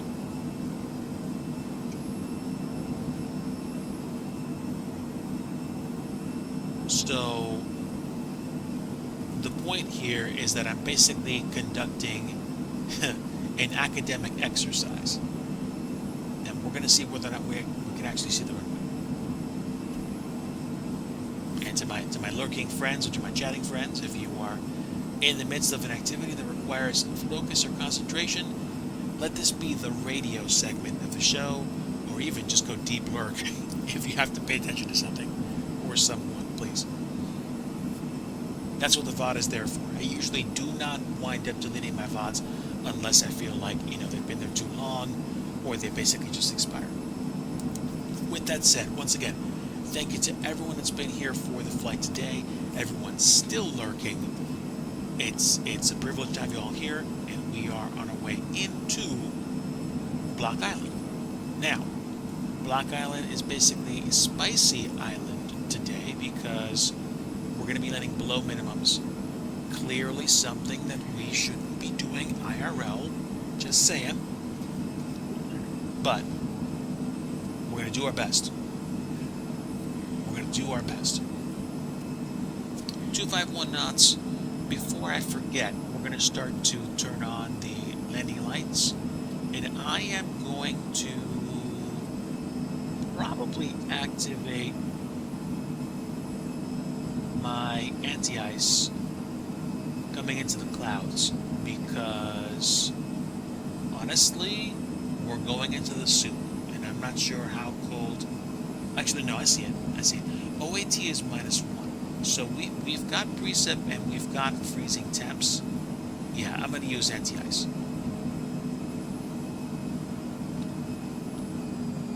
There's definitely occasion for me to use that right now. Look at these clouds though, sheesh.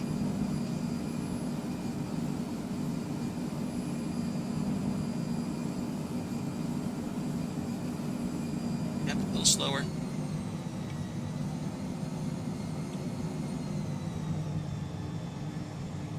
Actually, even slower than that. We are 25. Let's go to 15.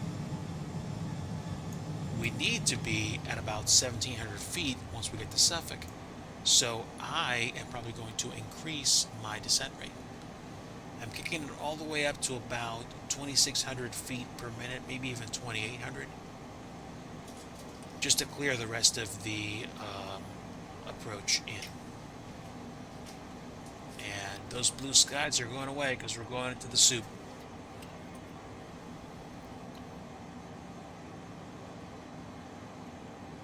How are we outside? Oof, wow.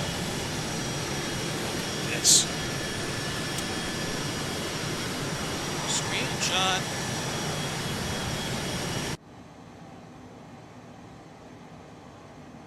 Into the soup.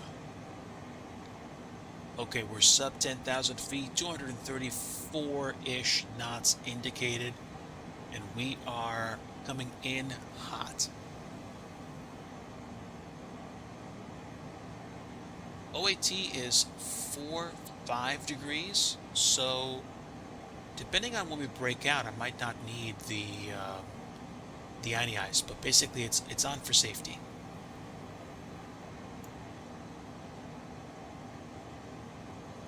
Here goes. And I'm probably going to keep the radar at about 10 miles. Safety first. Yes. Yes. Safety first. As we blatantly ignore the minimums on an RNAV approach, flying into an airport with a 2,500 2-foot long runway in less than ideal conditions. Minimums. It's an indication, right? It's like, hey, I only overran the runway by a couple 100 feet, and that ding door will buff out. You know? Okay. So, we've got room. I'd say we've got about a 15-mile final, I think.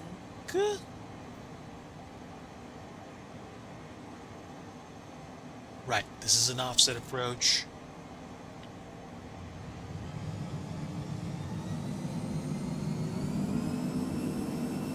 Let us reduce our descent rate. I said reduce.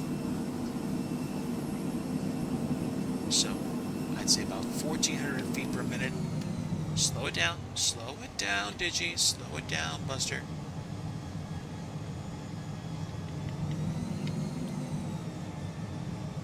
Yeah, we're good. I dove for the deck, and it looks like we are going to make 1,700 feet. 1,700 feet. Wow. Yep. Welcome to the soup. Population, me.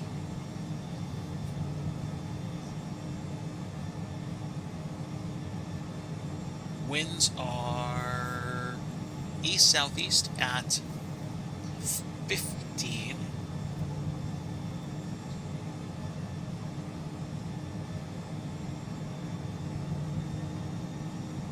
Suffice it to say, we're going to have issues making this runway. Let me go on record as saying that right now. And based on previous flights I've had in this aircraft with this kind of configuration, I would say we're going to want to land around 110 to 130 knots. I would say 120. And once we land, it's surface tension braking, so probably a minus 220 to minus 250 landing, which means we're going to have a good oomph on a touchdown. There is the airport. Right there. So, literally, the last waypoint, which I believe is called Ilachi, is going to have an offset approach onto the runway surface. And the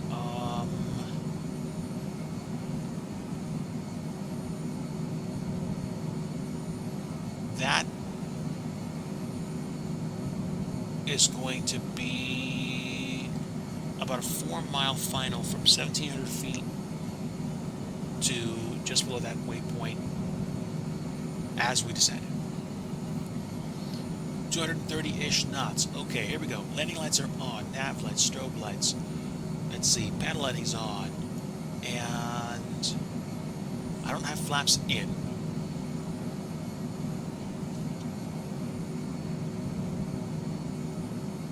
I don't typically do offset approaches. I have done offset approaches into Dubrovnik and into Santa Barbara for, I think, like RNAVs. They're kind of off-putting. They don't feel right. They feel weird. Super weird. So, it is what it is. But, I mean, there's also classic offset approaches, like Paro.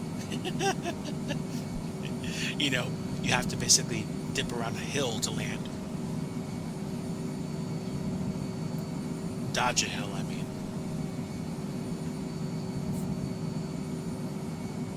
And if you're wondering why I'm basically hardcore eyeing up my PFD and MFD screens, it's literally because I have no visibility.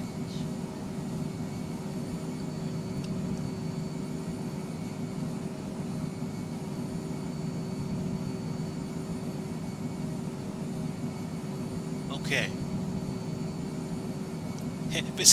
He said visibility is merely a suggestion. Oh, we're holding? Okay, we're holding. We're holding, chat. I wasn't expecting to hold, but here we are. I'm going to pretend they gave me a hold instruction, and then the next time we come around, it will either snap us out of the hold, or I will go direct to Milachi. I wasn't actually expecting to be in a hold, but hey, whatever. I'll take it. All right. That's kind of cool, actually. We still have over 1,000 pounds of fuel, so we're fine.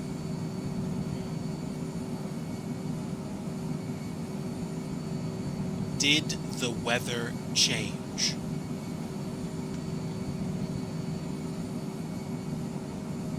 Yes, it did. Visibility 1 3/4 statute miles.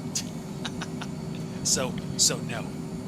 Like it changed, but no, it's not better.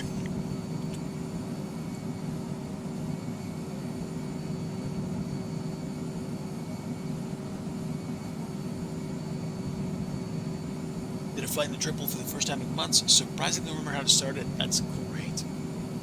The triple's a pretty interesting aircraft to me.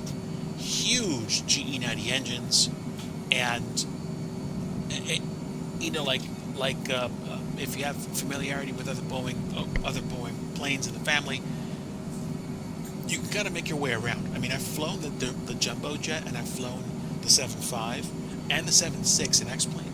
So some of the systems, or many of the systems, are kind of like in places where it's like, oh yeah, this makes sense, kind of sort of, because I'm familiar with the family. Does it always work out that way? No. But here we are.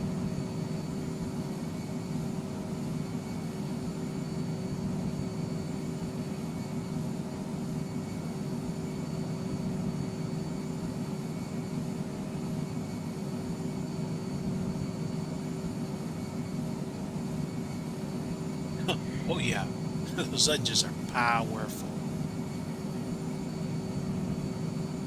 Sheesh, what? The engines themselves are like bigger than like a narrow body fuselage. Okay, now, are we still on a hold? Once I get lined back up with the approach, I'm going to snap out of it. I don't know. We'll see. We're in the soup, chat. We are in the soup.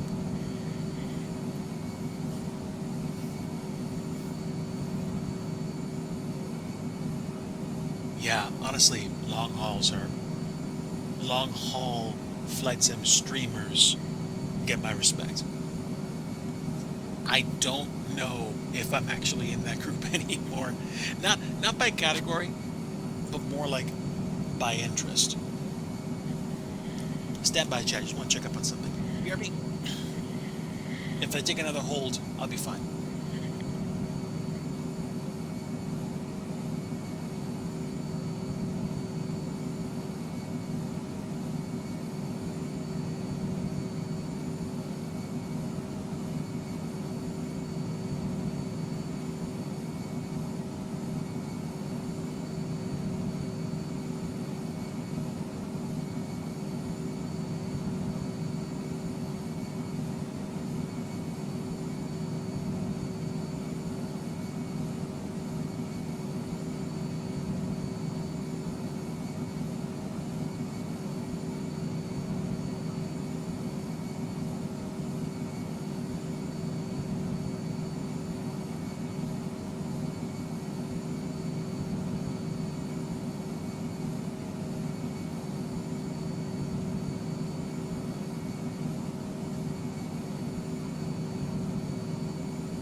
Okay, I am back, and it does look like we're still on a hold, so I'm going to snap out of it and go direct to...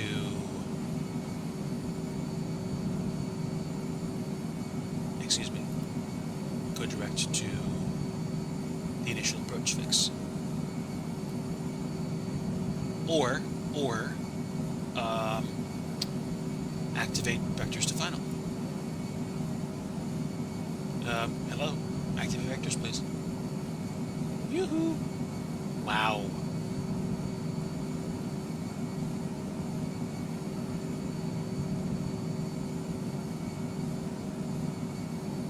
Can we activate vectors to final, please? Or can I actually get going? Okay, no. Yes. Here we go. Here we go. I did actually do it. For some reason, I thought I didn't.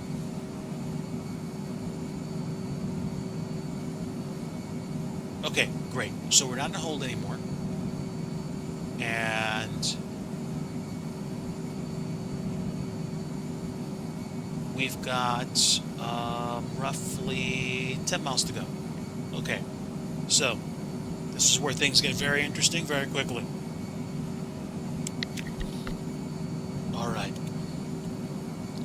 One final check.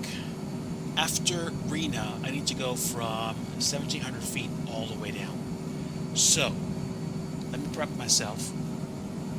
We're basically shooting for the deck at 100 feet. And I'm going to assume... Oh, no. I don't even have to assume. I can use the approach mode. What is the go-around altitude? Leave it at 1,700. And it is raining. I said 1,700. Let me fix this right quick. Okay, now I'm going to hit the approach mode and see if this actually figures it out. Glide path. We're about to cross the glide path. Heathrow to Hong Kong. Wow. Great. Glide path is set. That's definitely going to help me out. Those clouds do not look reassuring.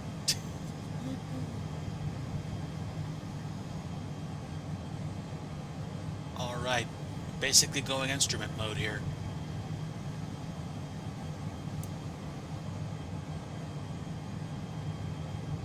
Whose bright idea was this? Oh yeah, mine. Okay.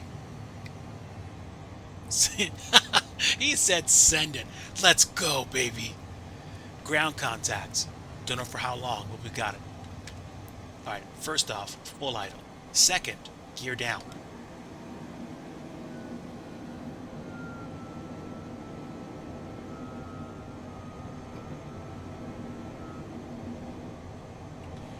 Okay, we'll take flaps 1, flaps 2, and flaps 3. I want to be 120-ish knots on the approach. 500. Man, we're coming in hot. Okay, actually salvageable. And I see the runway. My aircraft. Here goes, chat. Woo! Yeehaw! Okay, we were not that far off the deck, and fortunately I can see the runway. Super shallow approach.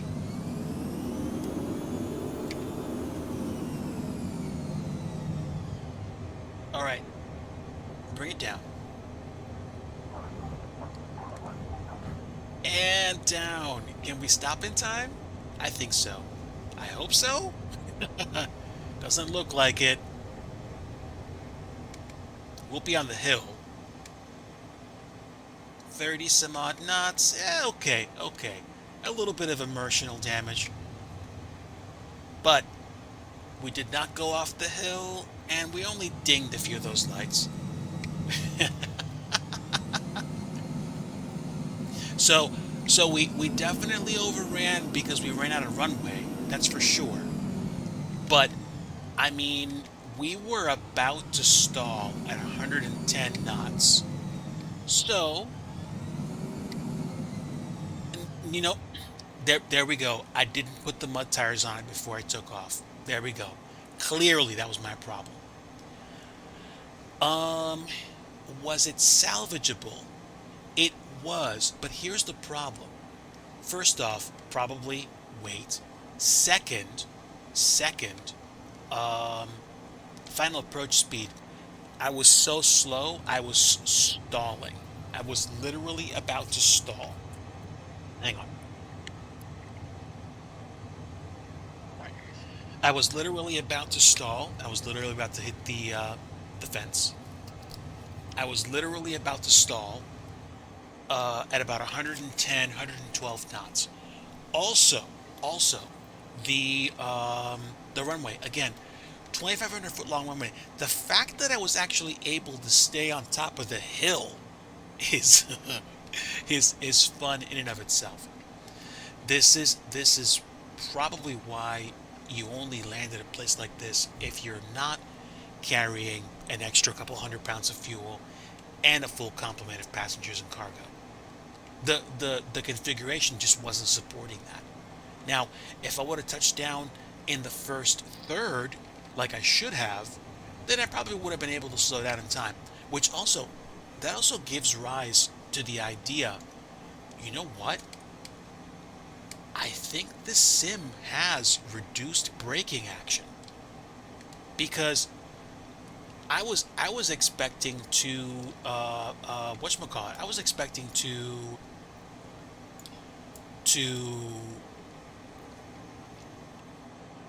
you know touch down and slam on the brakes. No, there is no reverse thrust on this plane. No reverse thrust, no spoilers. So it's you or nothing, which is dope. It's so dope.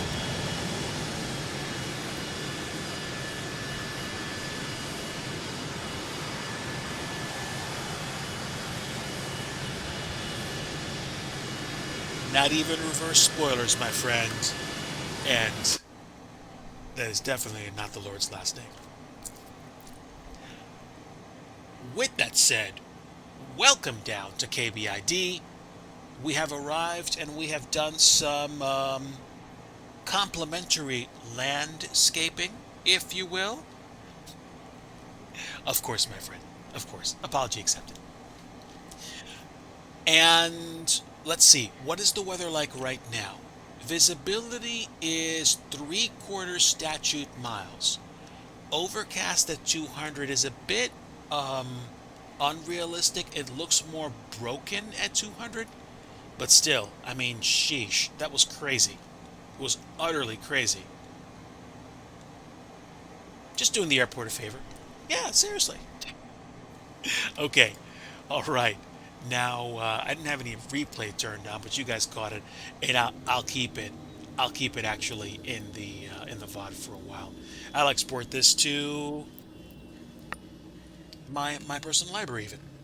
Okay, give me the checklist to do all the things that I forgot to do. So when we descended, we had the window heats on. We basically have all the things cooking. So turn off the inspection lights. We can turn the window heat at this point. EDS AOA hydro. We can turn off the fuel pumps. Yeah, we were taking care of icing. Yeah, I mean I had the yaw damper on, but that's fine. That's fine. Seatbelt signs off. Aren't you guys glad you were fastened in? I sure hope you were, because if you weren't. Okay, now, depressurize, bleed to none, and there we go. Supply control, crew only. Hold your breath, everybody. And let's go. Give me GPU, chocks, and control lock the thing, because we're basically done here. And turn the gens off, turn the batteries off. Oh, I thought with the GPU on. Oh wait, duh. I I whatchamacallit it before I actually turned on the GPU. It's okay. We're good. We're good. Yeah, the C750, the Longitude. Yes, Longitude's beautiful, beautiful, beautiful plane, especially for FS 2020. I don't know about 2024 because I don't fly there. Okay, all the lights can come off. Panel lighting can stay on. Upwash can stay on. Oh, Citation X. Thank you. Thank you so much. I think the six C600 is the longitude. I think CL 600. Let's see. Oh yeah, flaps. Those things should come up. And ignition switches can come off.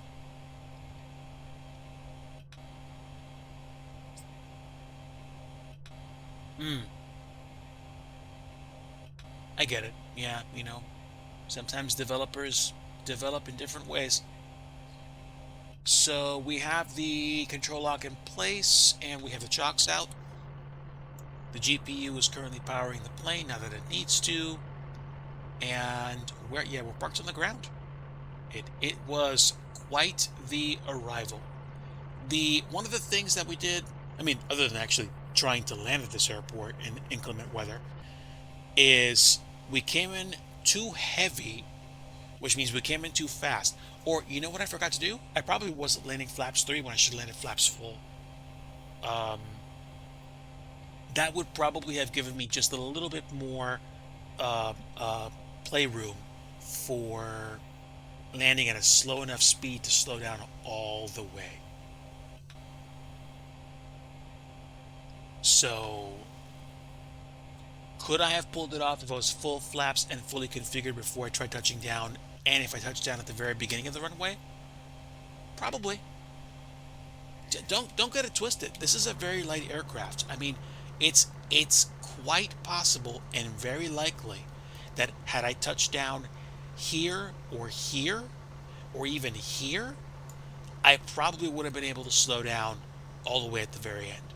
But like I said, we didn't go off the bluff, if you will. Let me show you where we were. Over We overran by about maybe 25 to 30 feet.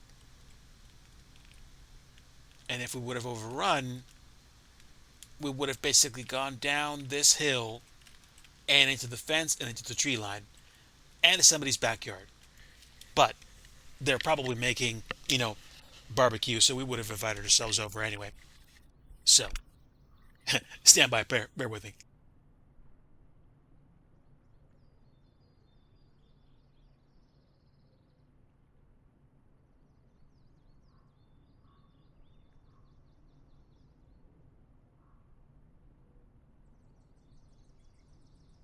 You are correct, my friend. That is quite the drop off. And it looks a little unassuming. And the funny thing is, usually I'm flying out of Block Island. So basically, what happens is this: I I basically, prep my plane, go taxi down to the very end of the runway, and I usually kind of dip my toes almost in the dirt, and then I try to get lined up with as much runway surface as possible. I get going, and then what happens is right about here is where I try to rotate. So the kind of joke here, chat, is that basically once I get to the end of the runway, it's kind of like, oh yeah, there's some dirt here for a reason, because my wheels actually most likely do not disconnect until I basically yeet myself off the face of this cliff and then go buzz this person's house probably by like about here at like going straight ahead. But basically I'm flying this way and my wheels are probably no more than like 20 feet off the top of that person's roof here, which is it's not orthodox, but probably an absolute trip. Yep, the rotation of the earth does the work. it okay, in my favor, I like coming in my defense, I should say. in my defense, I like coming to this airport. It's a picturesque place. The only problem is the runway is only 2,500 feet long, 2,502 feet at most. So, yeah, you basically you spool up the engines. You spool up the engines. You keep the brakes fully depressed, engines to max. Then you yeet yourself down the runway. You hope your flaps are configured enough to let you take off. And then basically you need to be set by the time you actually hit the numbers and be pulling back on the stick, because then at this point, zoom, you're off. It is Kilo Bravo India Delta. This place is an absolute rip. It's a great place to visit, and it's a nice place to have fun trying to get into or out of.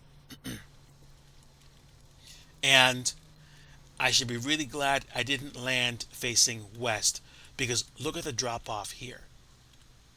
The drop off is even worse. There's the fence, the street, and then just boom, the valley, like you're cooked. I was cooked coming in here because I went full throttle to keep from stalling all the way out. Nice. Absolutely. Absolutely. This is actually, I think they kind of made a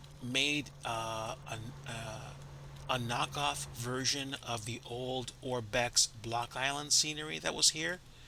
I don't know if Orbex actually gave them some assets, or somebody just figured out how to basically create the the building and everything. Cause yeah, basically this airport is it looks very similar to the Block Island scenery that I had when I was snapping up airports for FSX and P3D. I have reason to believe it was created very closely based on the airport, if this is not actually the exact assets, minus the people that are, like, looking at airplanes or stuff like that. But folks, there we go. We flew from Halifax to Block Island in the Phenom, and we did not go off the cliff. We did overrun the airport though, but we landed. I'm pretty sure we landed overweight, and I'm pretty sure we landed probably about 10 knots too fast and about 300 to 400 feet too far down the runway. Now, my lazy self should have gone around, and theoretically we should even have tried to land here, but we had ground contact and we had a great time coming in. Flight from Montreal on Wednesday. Yes, go for it. Go for it. Montreal's not going to be far away. I mean, sheesh, I made Halifax, from Halifax to here. How much fuel do I have left? Let me see. Right now I have 964 pounds of fuel left. If I would have not taken the extra 200 pounds, I would have had about 664 pounds or 650 pounds, which means I would have probably done a better job of putting it down. Of course, what I probably should have done was made sure that my flaps were set to full so that I could have maintained roughly 115 knots coming in, and that would have made it much easier for me to land. I suspect I touched down. If I take a look at the VOD, I'm probably going to be a touchdown rate of about 130, 125 knots, which is probably why I overran. Fortunately, again, not by much. Certainly enough for memes, that's for sure. But we had a good time, which is what counts to me. And I'm gonna have to start paying more attention to making sure that when I land at places like this, I'm not either overweight or I'm better configured to land there. If you're gonna fly in an Avro, I mean, you better be coming in here full flaps because you're gonna need to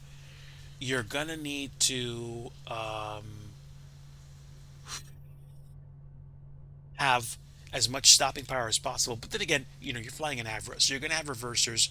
If you're not gonna have reversers, you're definitely gonna have spoilers, which I didn't have. I have big flaps and slow stall speed. That's all I have, and I wasn't even going that slow. Again, I was probably closer to 130 knots, which is why I overran. When I overran, I think I was still doing about 30 knots. So yeah, yeah, there's the evidence. A big air brake on the tail end. You might be able to pull it off, but I suspect if you're going faster than 140 knots, you're not going to make it at best. Again, like you're probably going to want to touch down if you're landing east as an example. Let's just say the wind's favored landing from the east. You're probably going to want to touch down either on the numbers or no further than taxiway Bravo. If you touch down where I touch down, which is on the hill, and you're going 130 or 140 knots, you're basically going to yeet yourself off the brow of this hill, and you will be, you know, crashing someone's house for dinner, like this poor dude. So yeah, you want to be you'll be going off the cliff. I've never gone off the cliff landing east. I have gone into the soup landing into the west. Usually because I'm flying too fast. But yeah, again, I wasn't landing flaps full. I think I landed flaps three.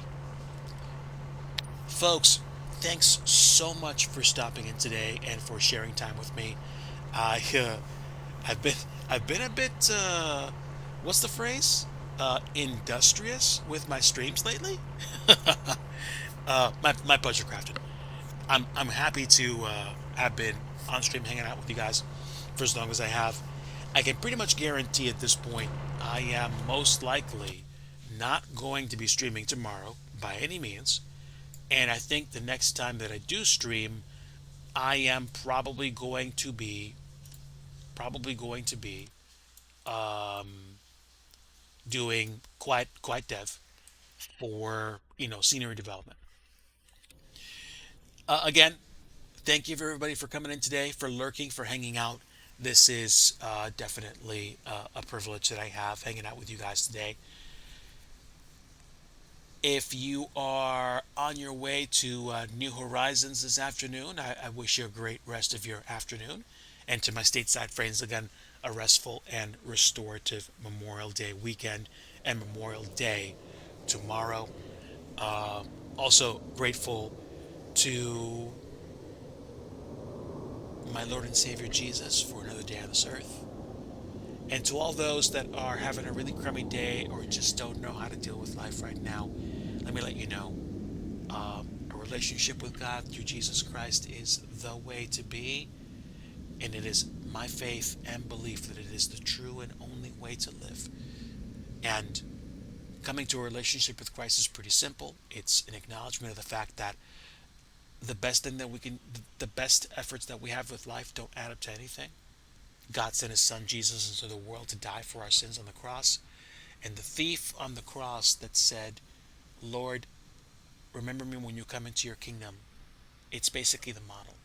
Admitting that your life was meant for more and that you need to restore your relationship with God through Jesus Christ and saying, Jesus, I believe you're Lord and that you died for my sins on the cross and that you rose again. Come into my life and be my Savior. And have a newness of life in God through Christ, through the Holy Spirit. And then the next steps would be find a church that preaches his word.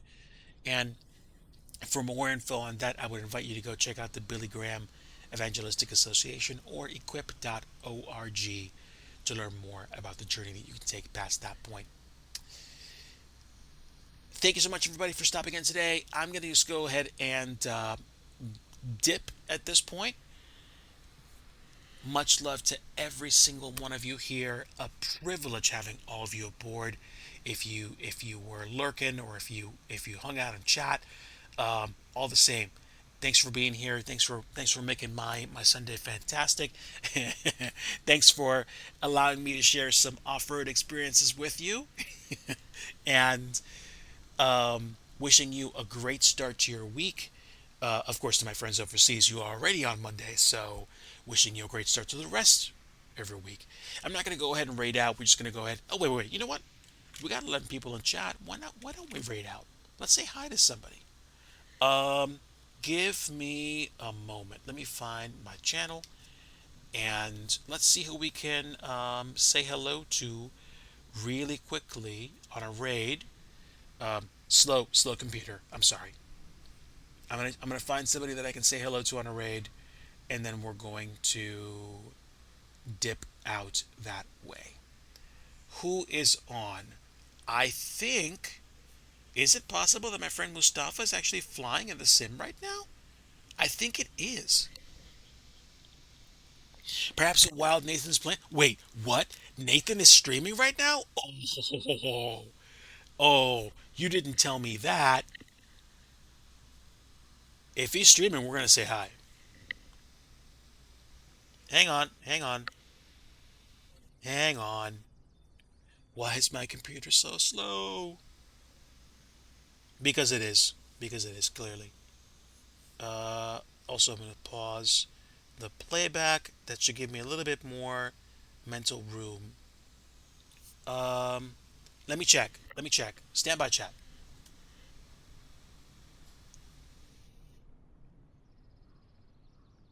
Da da da. Nathan's Plains. Is my boy on right now?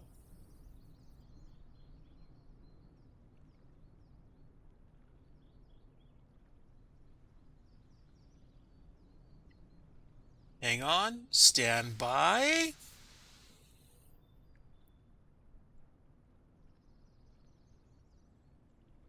Oof, we're super slow. Yes, yes, it does appear to be the case. It does appear to be the case right now. Um, yeah, yeah, live even. Dude. All right, we're going there. Chat, stick around for the raid. We're going to go check out my friend Nathan's Plains, hang out over there for a bit while I dip and settle into the evening. Again, much love to all of you. It's been my privilege to stream for you guys today, and wishing you a great start to your week.